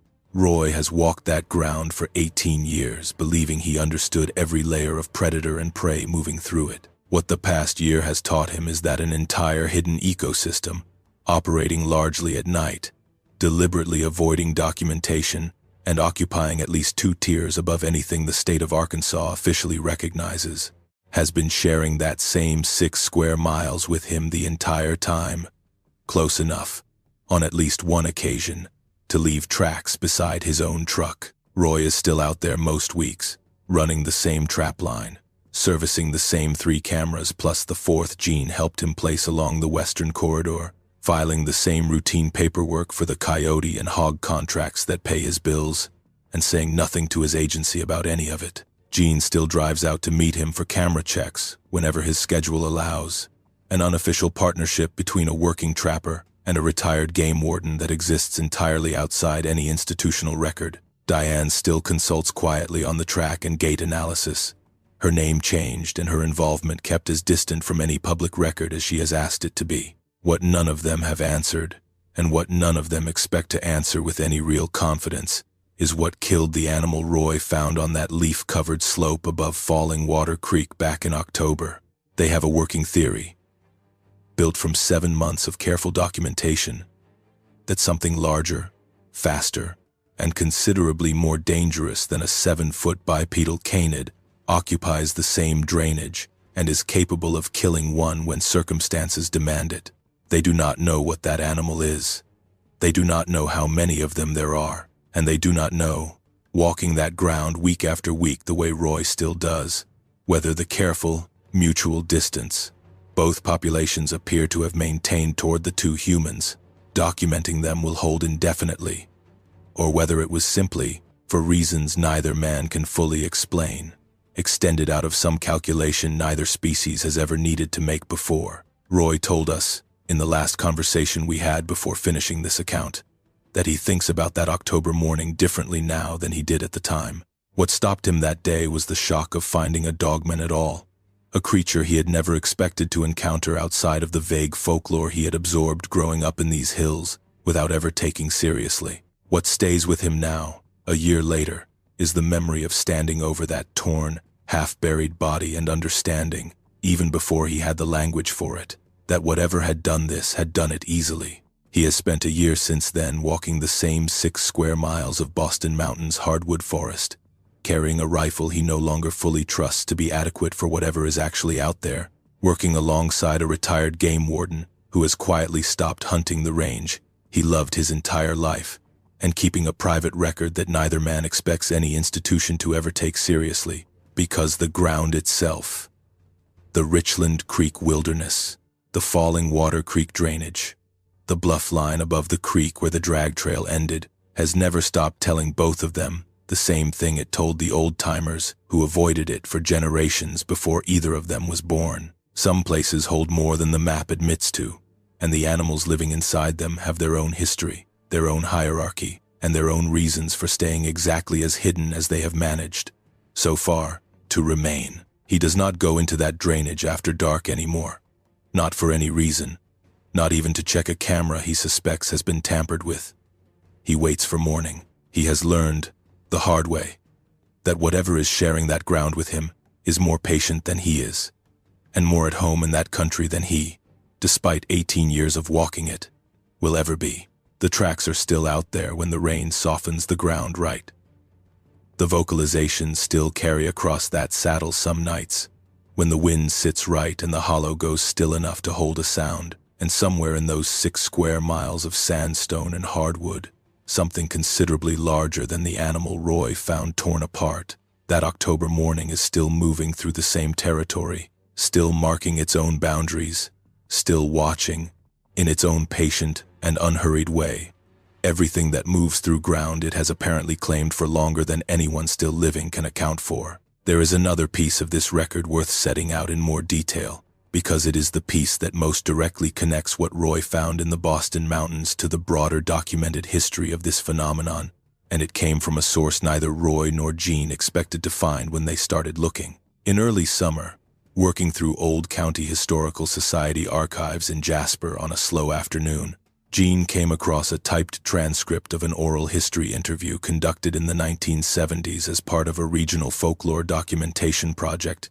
tied to the University of Arkansas, an interview with an elderly Newton County resident, long since deceased, describing an account passed down from her own grandfather, a man who had worked timber in the falling water creek drainage in the years before the Forest Service acquired the land. The transcript, filed away and essentially forgotten in a folder of similar interviews collected for a project that never resulted in any published work, described the grandfather's account of losing hunting dogs more than once, along the same stretch of hollow, dogs that went in after game and never came back, no trace found despite searching. The woman being interviewed recalled her grandfather's explanation for the losses, delivered to her as a child and remembered into her own old age, that something living in that particular hollow did not tolerate dogs on its ground and dealt with them accordingly.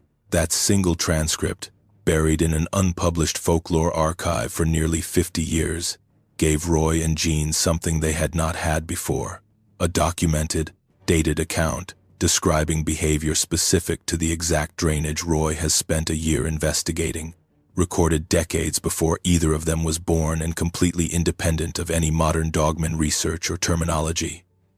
It does not prove anything on its own. Jean is careful to say so every time he brings it up, but it adds another layer to a pattern that keeps repeating across independent sources with no connection to one another. Roy's uncle's memory of the old logger's account, the cultural resource contact's careful non-denial regarding Osage tradition, the Gauro folklore tradition stretching back to the 1890s, and now a forgotten university archive interview describing dogs disappearing in that same hollow before the Second World War. 4 separate threads, 4 separate eras, 4 separate sources, with no apparent connection to each other, all pointing at the same 6 square miles of Newton County, Arkansas. Diane's involvement expanded slightly over the summer as well, though she has remained firm about keeping her name and her institutional affiliation entirely separate from anything connected to this investigation. At Jean's request, she reviewed the July trail camera sequence, showing the 4 distinct individuals moving through the western corridor, and her analysis added a detail neither Roy nor Jean had caught on their own.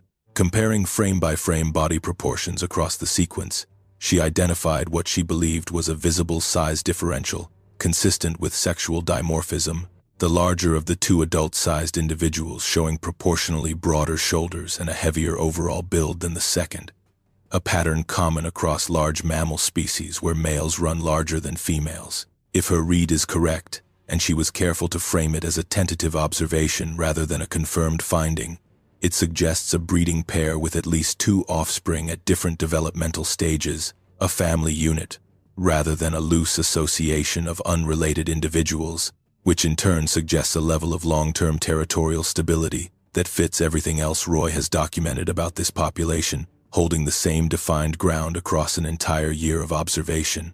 The question of how large this population actually is, beyond the immediate family group documented on the Western Corridor camera, is one Roy and Jean have discussed extensively, without reaching any firm conclusion. The evidence they have collected is consistent with a single extended family unit occupying the core 6-square-mile territory, but neither man believes that population exists in complete isolation from other Dogman populations that may occupy similar undisturbed pockets of wilderness elsewhere across the Ozark Plateau.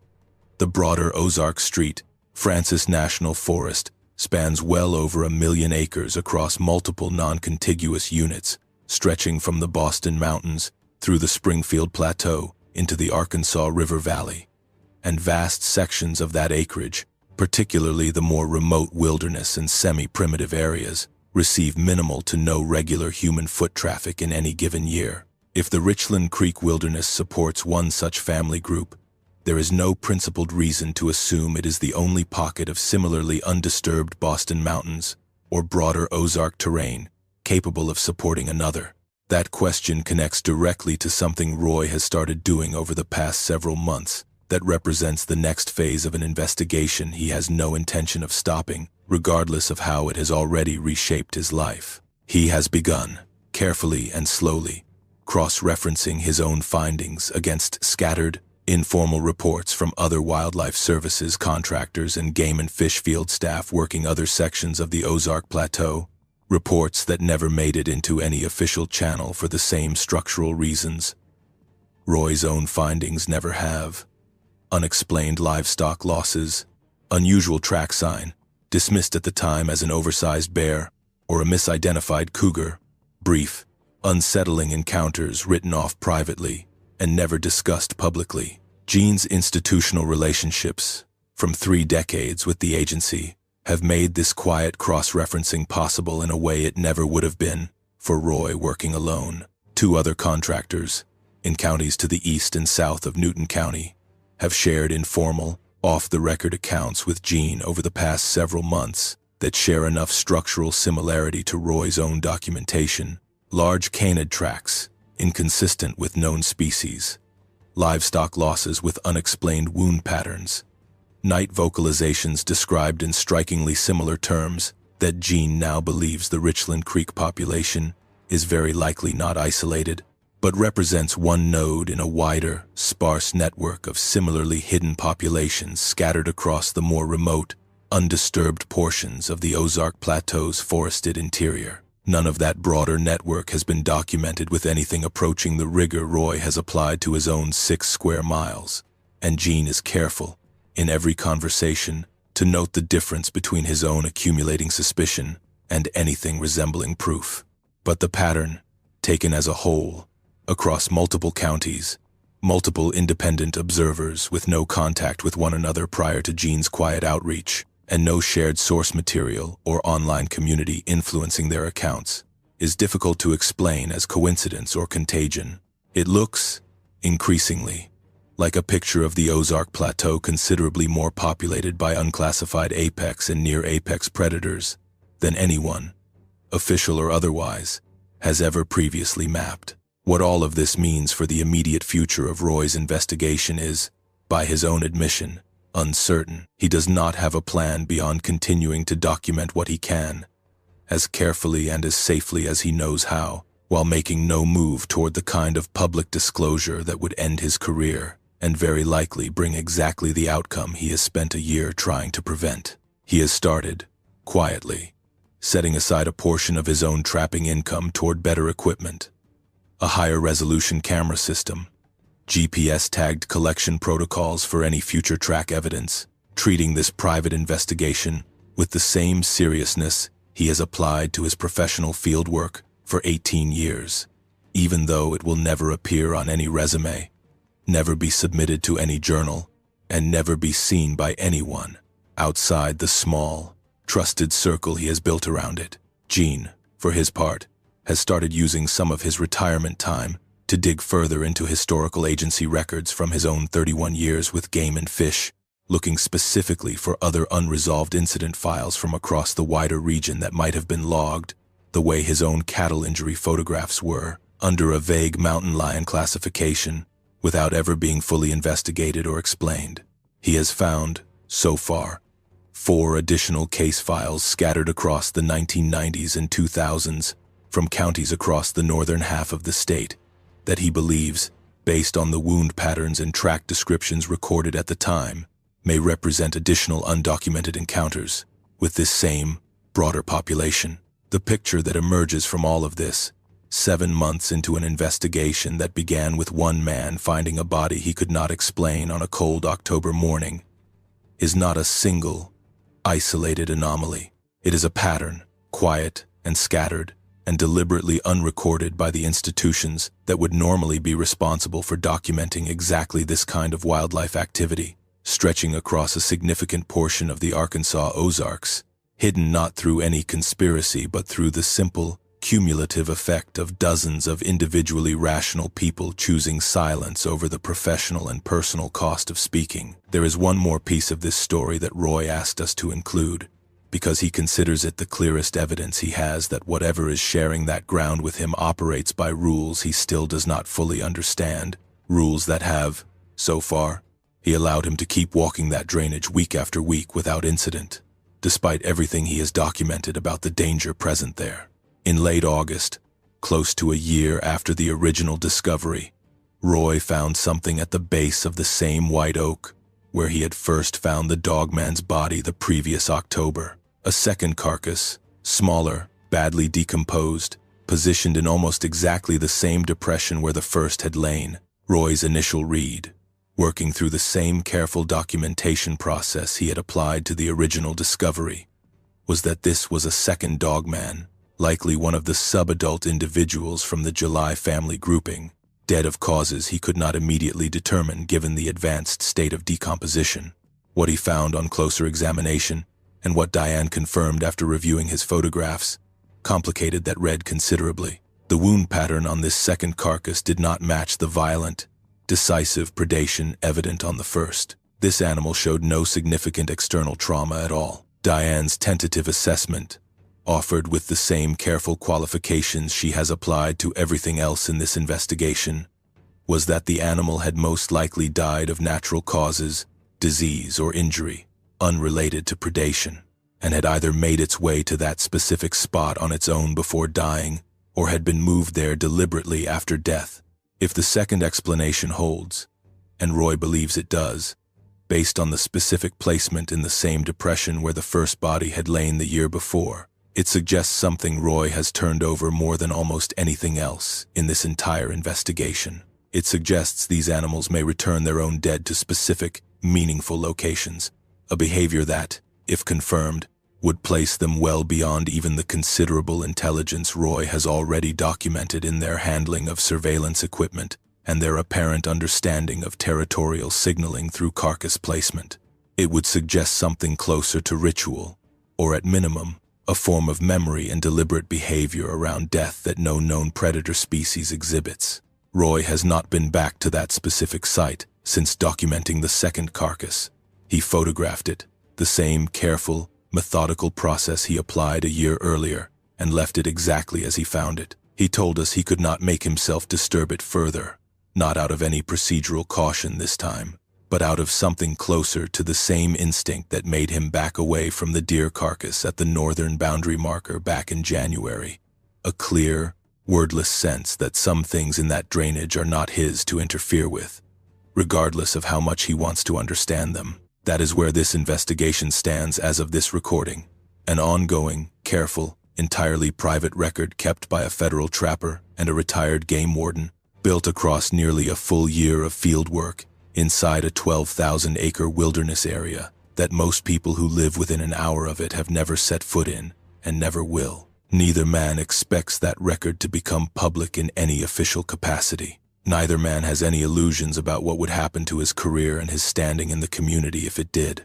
What they have instead is a shared understanding, built slowly and carefully across a year of documentation that neither of them set out to collect, and neither of them fully knows what to do with.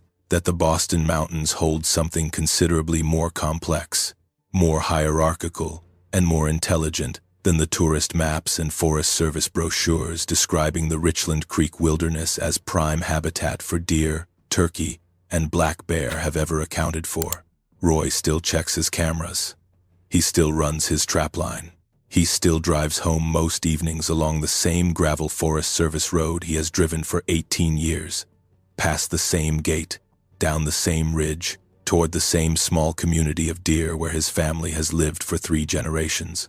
And most nights, before he pulls out of that gravel lot and starts the drive home, he sits in his truck for a minute or two, longer than he used to, looking back up the ridge toward ground that has taught him, more thoroughly than any part of his professional training ever did, that the deepest hollows of the Boston Mountains still hold things that no field guide, no agency database, and no amount of careful, honest documentation will ever fully explain. He has made his peace, as much peace as a man can make, with not knowing everything that walks that ground alongside him. What he has not made peace with, and what he told us he does not expect to, is the knowledge, carried alone now for the better part of a year, that somewhere in those 6 square miles above Falling Water Creek, something considerably larger and considerably more patient than the animal he found torn apart, that October morning is still out there, still watching, and still, for reasons that belong entirely to itself, choosing not to close the distance.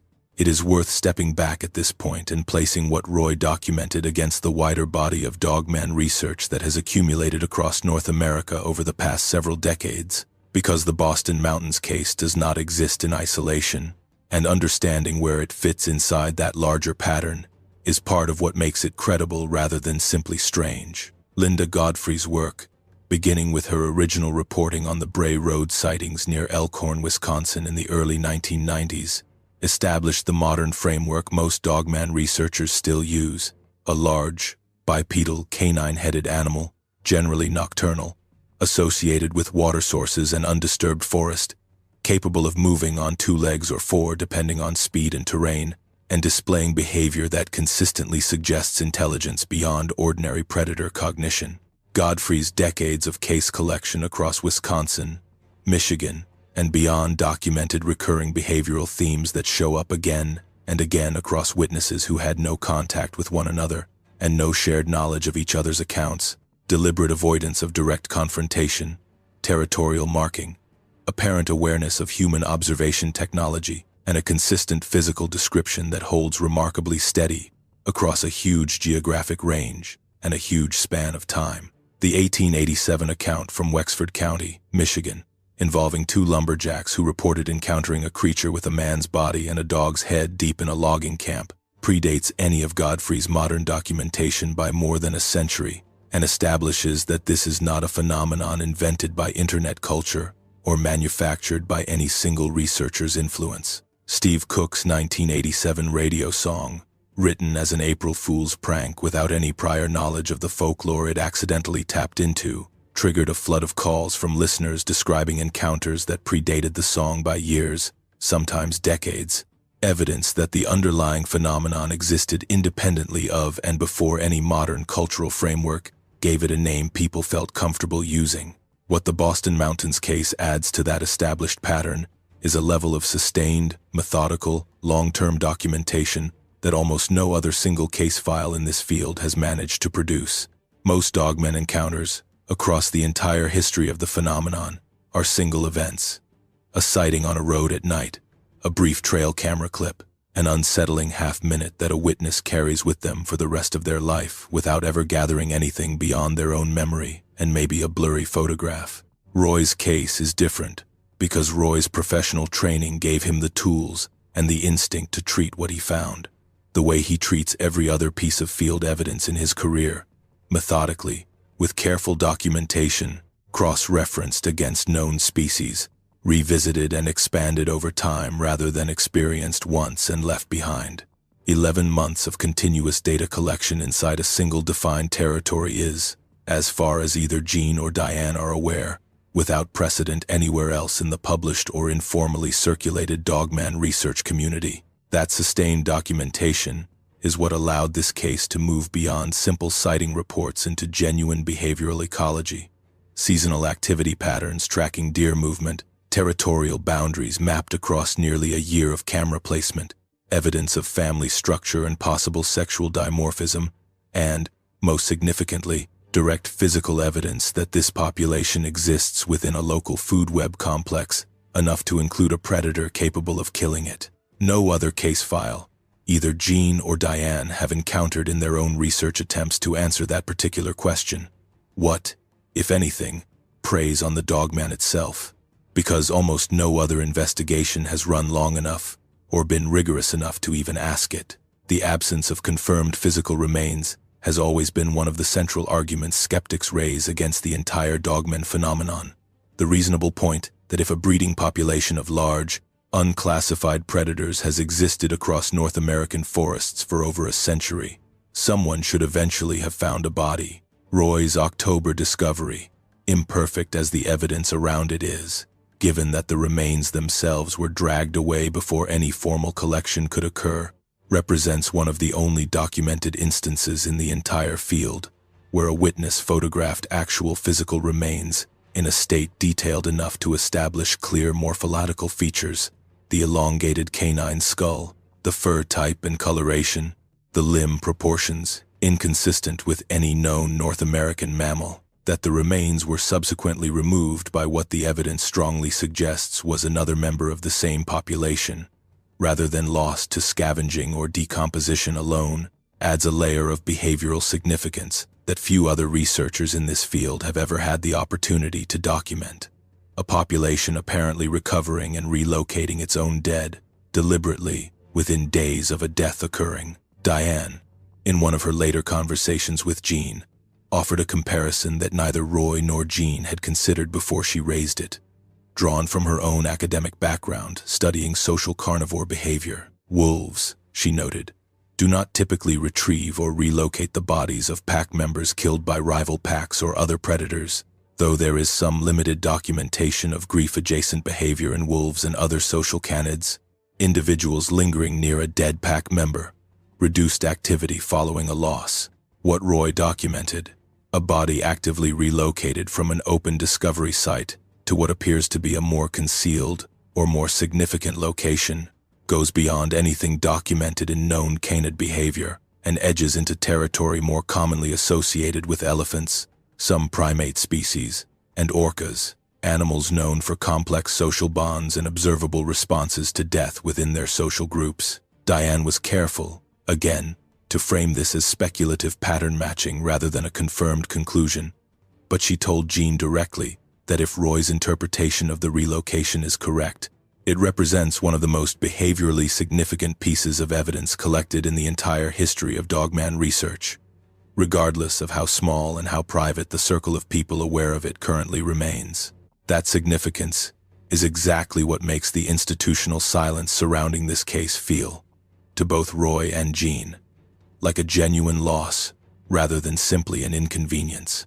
Roy has said, more than once, that what frustrates him most is not the personal risk of coming forward, though that risk is real and would be career-ending. It is the knowledge that he is sitting on what may be the most detailed, most methodically collected body of evidence in the entire field, evidence that could genuinely advance understanding of what this phenomenon actually is, and that the structural reality of how wildlife agencies and rural professional reputations function means that evidence will very likely never reach anyone with the institutional standing and resources to properly investigate it. The system was never built to accommodate this. It was built to manage known, cataloged wildlife, and an unclassified apex predator population, however well documented, simply falls outside every category the system recognizes.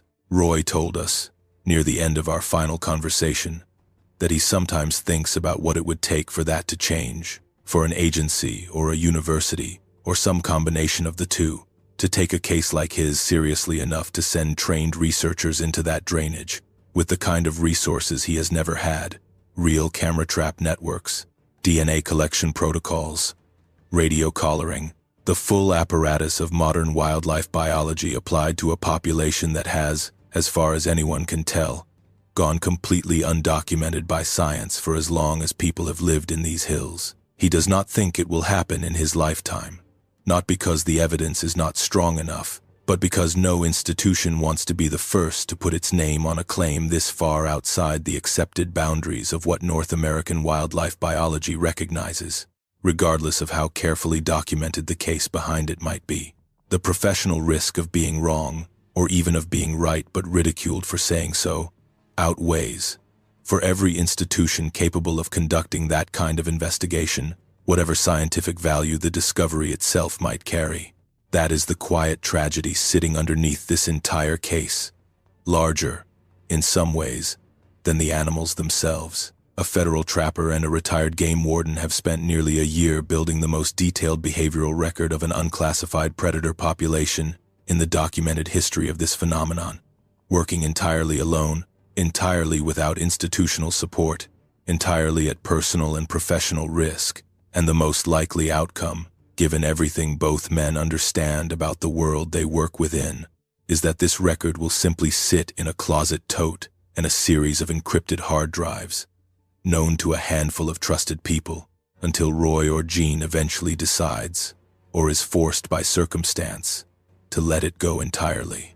Roy has not decided to let it go. Not yet.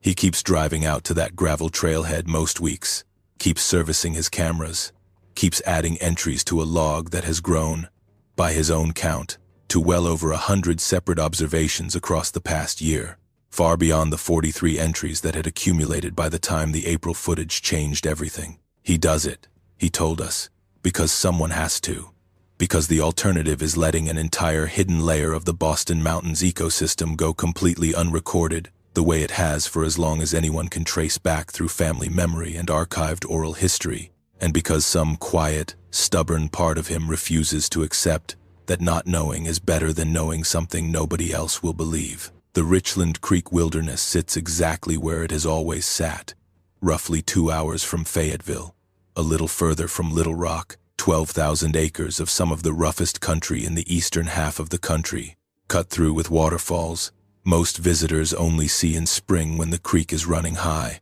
bordered by bluff lines that drop sharply enough to have claimed more than one careless hiker over the years. Most of the people who drive Highway 21 through Newton County, headed toward the more famous overlooks and trailheads further west, never know the wilderness area exists at all, let alone what it might be holding inside its 6 most remote and most carefully avoided square miles. Roy knows, Jean knows, a handful of trusted people who have seen fragments of the record. Roy's wife, Diane, in her limited and carefully bounded involvement, know pieces of it without knowing the whole. And somewhere in that drainage, moving through ground it appears to have held for longer than any family currently living in Newton County can account for, something that killed the animal. Roy found torn apart on a cold October morning a year ago is still out there, still patient, still watching whoever moves through territory it has never stopped considering its own. Roy does not know if he will ever get another piece of evidence as significant as the April footage, or the second carcass he found in August, or the family grouping documented on the Western Corridor camera in July. He does not know if the careful distance both populations have maintained toward him and Jean will continue indefinitely, or whether it was ever really a choice on their part at all rather than simple indifference toward 2 aging men with cameras and a truck.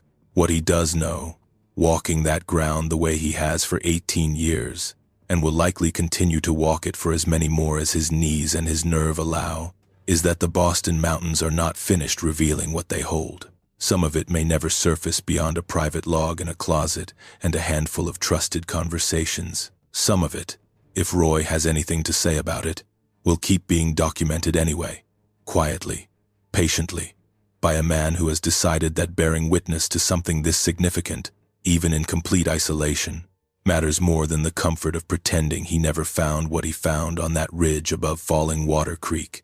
Roy and Jean's quiet cross-referencing with other field contractors across the northern half of Arkansas suggests this may be one node in a considerably larger pattern stretching across the entire Ozark Plateau, one that nobody, in any official capacity, has ever attempted to map, and one that will likely stay that way, mapped only in a closet tote, and a series of encrypted hard drives belonging to two men who decided that documenting the truth mattered more than being believed. What stays with Roy, more than the fear or the isolation or the strain it has put on people he loves, is a kind of respect he did not expect to feel for something that has cost him so much peace of mind. He has spent 18 years thinking of himself as one of the more knowledgeable people to ever walk that stretch of the Boston Mountains, and the past year has taught him, more plainly than anything else in his career, how small that knowledge actually was against the full, hidden depth of what those hollows hold. He is not looking for the animals anymore, not the way he was in the first months after the discovery, chasing every track and every sound with something close to obsession. He simply goes back, week after week, and lets the forest show him whatever it is willing to show, and leaves the rest exactly where he found it, undisturbed, on ground that was never really his to begin with. There is a final detail Roy shared with us that did not fit neatly into any earlier part of this account, but that he insisted belonged in the record, because he considers it the moment he stopped thinking of this investigation as something happening to him and started thinking of it as a responsibility he had chosen to carry. Roy's youngest, a daughter still in middle school, has noticed less of the change than her older brother has, mostly because Roy has been more careful around her, deliberately keeping his fieldwork stories light and ordinary at the dinner table the way he always used to. But even she asked him once, this past summer, why he had started locking the tool shed at night, something the family had never bothered with before. Roy told her it was just good practice, a habit worth building. It was not a lie exactly. It was also not the reason, and these small, accumulating half-truths, told to protect people he loves from a fear he cannot fully explain to them, add up to their own kind of cost that Roy did not anticipate when he first knelt down at the edge of that leaf-covered bench above Falling Water Creek and started taking photographs. In late September, close to the one-year mark from the original October discovery, Roy hiked up to the ridge saddle camera on a gray, drizzling afternoon, the kind of low, wet weather that keeps most hunters and hikers out of the national forest entirely. He was alone. Jean laid up that week with a knee that had been bothering him since a fall camera check earlier in the month, and Roy told us that being alone in that drainage still unsettles him in a way it never used to before October, a low, constant awareness he carries now that did not exist in the first 17 years he worked that ground. He serviced the camera without incident, swapped the storage card, checked the battery, and started the hike back toward the trailhead, along a route that took him past the northern boundary boulder, the same marker where he had found the deer carcass positioned back in January. He had avoided that specific spot for months by that point, rerouting deliberately the way he had decided to back in the winter. That afternoon, for reasons he could not fully explain to us beyond a vague sense that enough time had passed, he did not reroute. The boulder was undisturbed when he reached it. No fresh carcass, no recent sign at all beyond old, weathered scuff marks in the lichen coating the rock face that could have been months old. Roy stood there for a while in the drizzle, looking at that boundary line his own data had first sketched out nearly a year earlier, and he told us that what he felt standing there was not fear. Not exactly, though fear had certainly been part of nearly every other moment of significance in this investigation. What he felt was closer to a kind of formal acknowledgement, the sense of standing at an actual property line, respected by both sides for a year now without a single direct confrontation, an uneasy but functioning truce between a man documenting a population and the population tolerating being documented for reasons that belonged entirely to them and that Roy has long since given up trying to fully understand. He turned around at that boulder and hiked back out the way he had come, the same 14-mile round trip in that particular section of forest he has made more times than he can count over 18 years, and he told us that walking out that afternoon, he found himself thinking less about the animals themselves and more about the sheer improbability of everything that had brought him to that point. An ordinary federal trapping contract, a routine morning check on a line of foothold sets, a body under a white oak that should not have existed, and a year spent, alone and then not quite alone, learning just how much more that ordinary stretch of Boston Mountains hardwood forest actually contained than 18 years of walking it had ever taught him to. He carries that thought with him now on every hike out of that drainage, a small, steady reminder that certainty about a place, However, many years a person has spent earning it only ever covers what that place has chosen to show him, and never the rest. That is where Roy's account of the past year comes to rest, not with an answer, because there is no answer either he or Jean believes they will ever have, but with an understanding, hard-won and still unfinished, that some ground holds more than it shows, and that the people who spend their lives working that ground closely enough eventually have to decide what to do with what it eventually reveals to them. Roy has made his decision. He keeps documenting, quietly and carefully, without any expectation of being believed, because the alternative, walking away from what he has found and pretending the past year did not happen, was never something he was capable of choosing.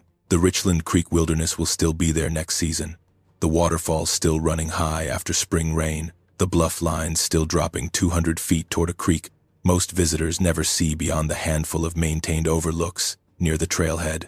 Somewhere inside those 12,000 acres, in the 6 square miles above Falling Water Creek, that Roy's family has walked, hunted, and quietly avoided across 3 generations without ever fully knowing why, something considerably larger and older than any single hunting season is still moving through ground. It has apparently held longer than anyone currently living can trace. Roy will keep checking his cameras. Jean will keep meeting him at the trailhead when his knee allows it.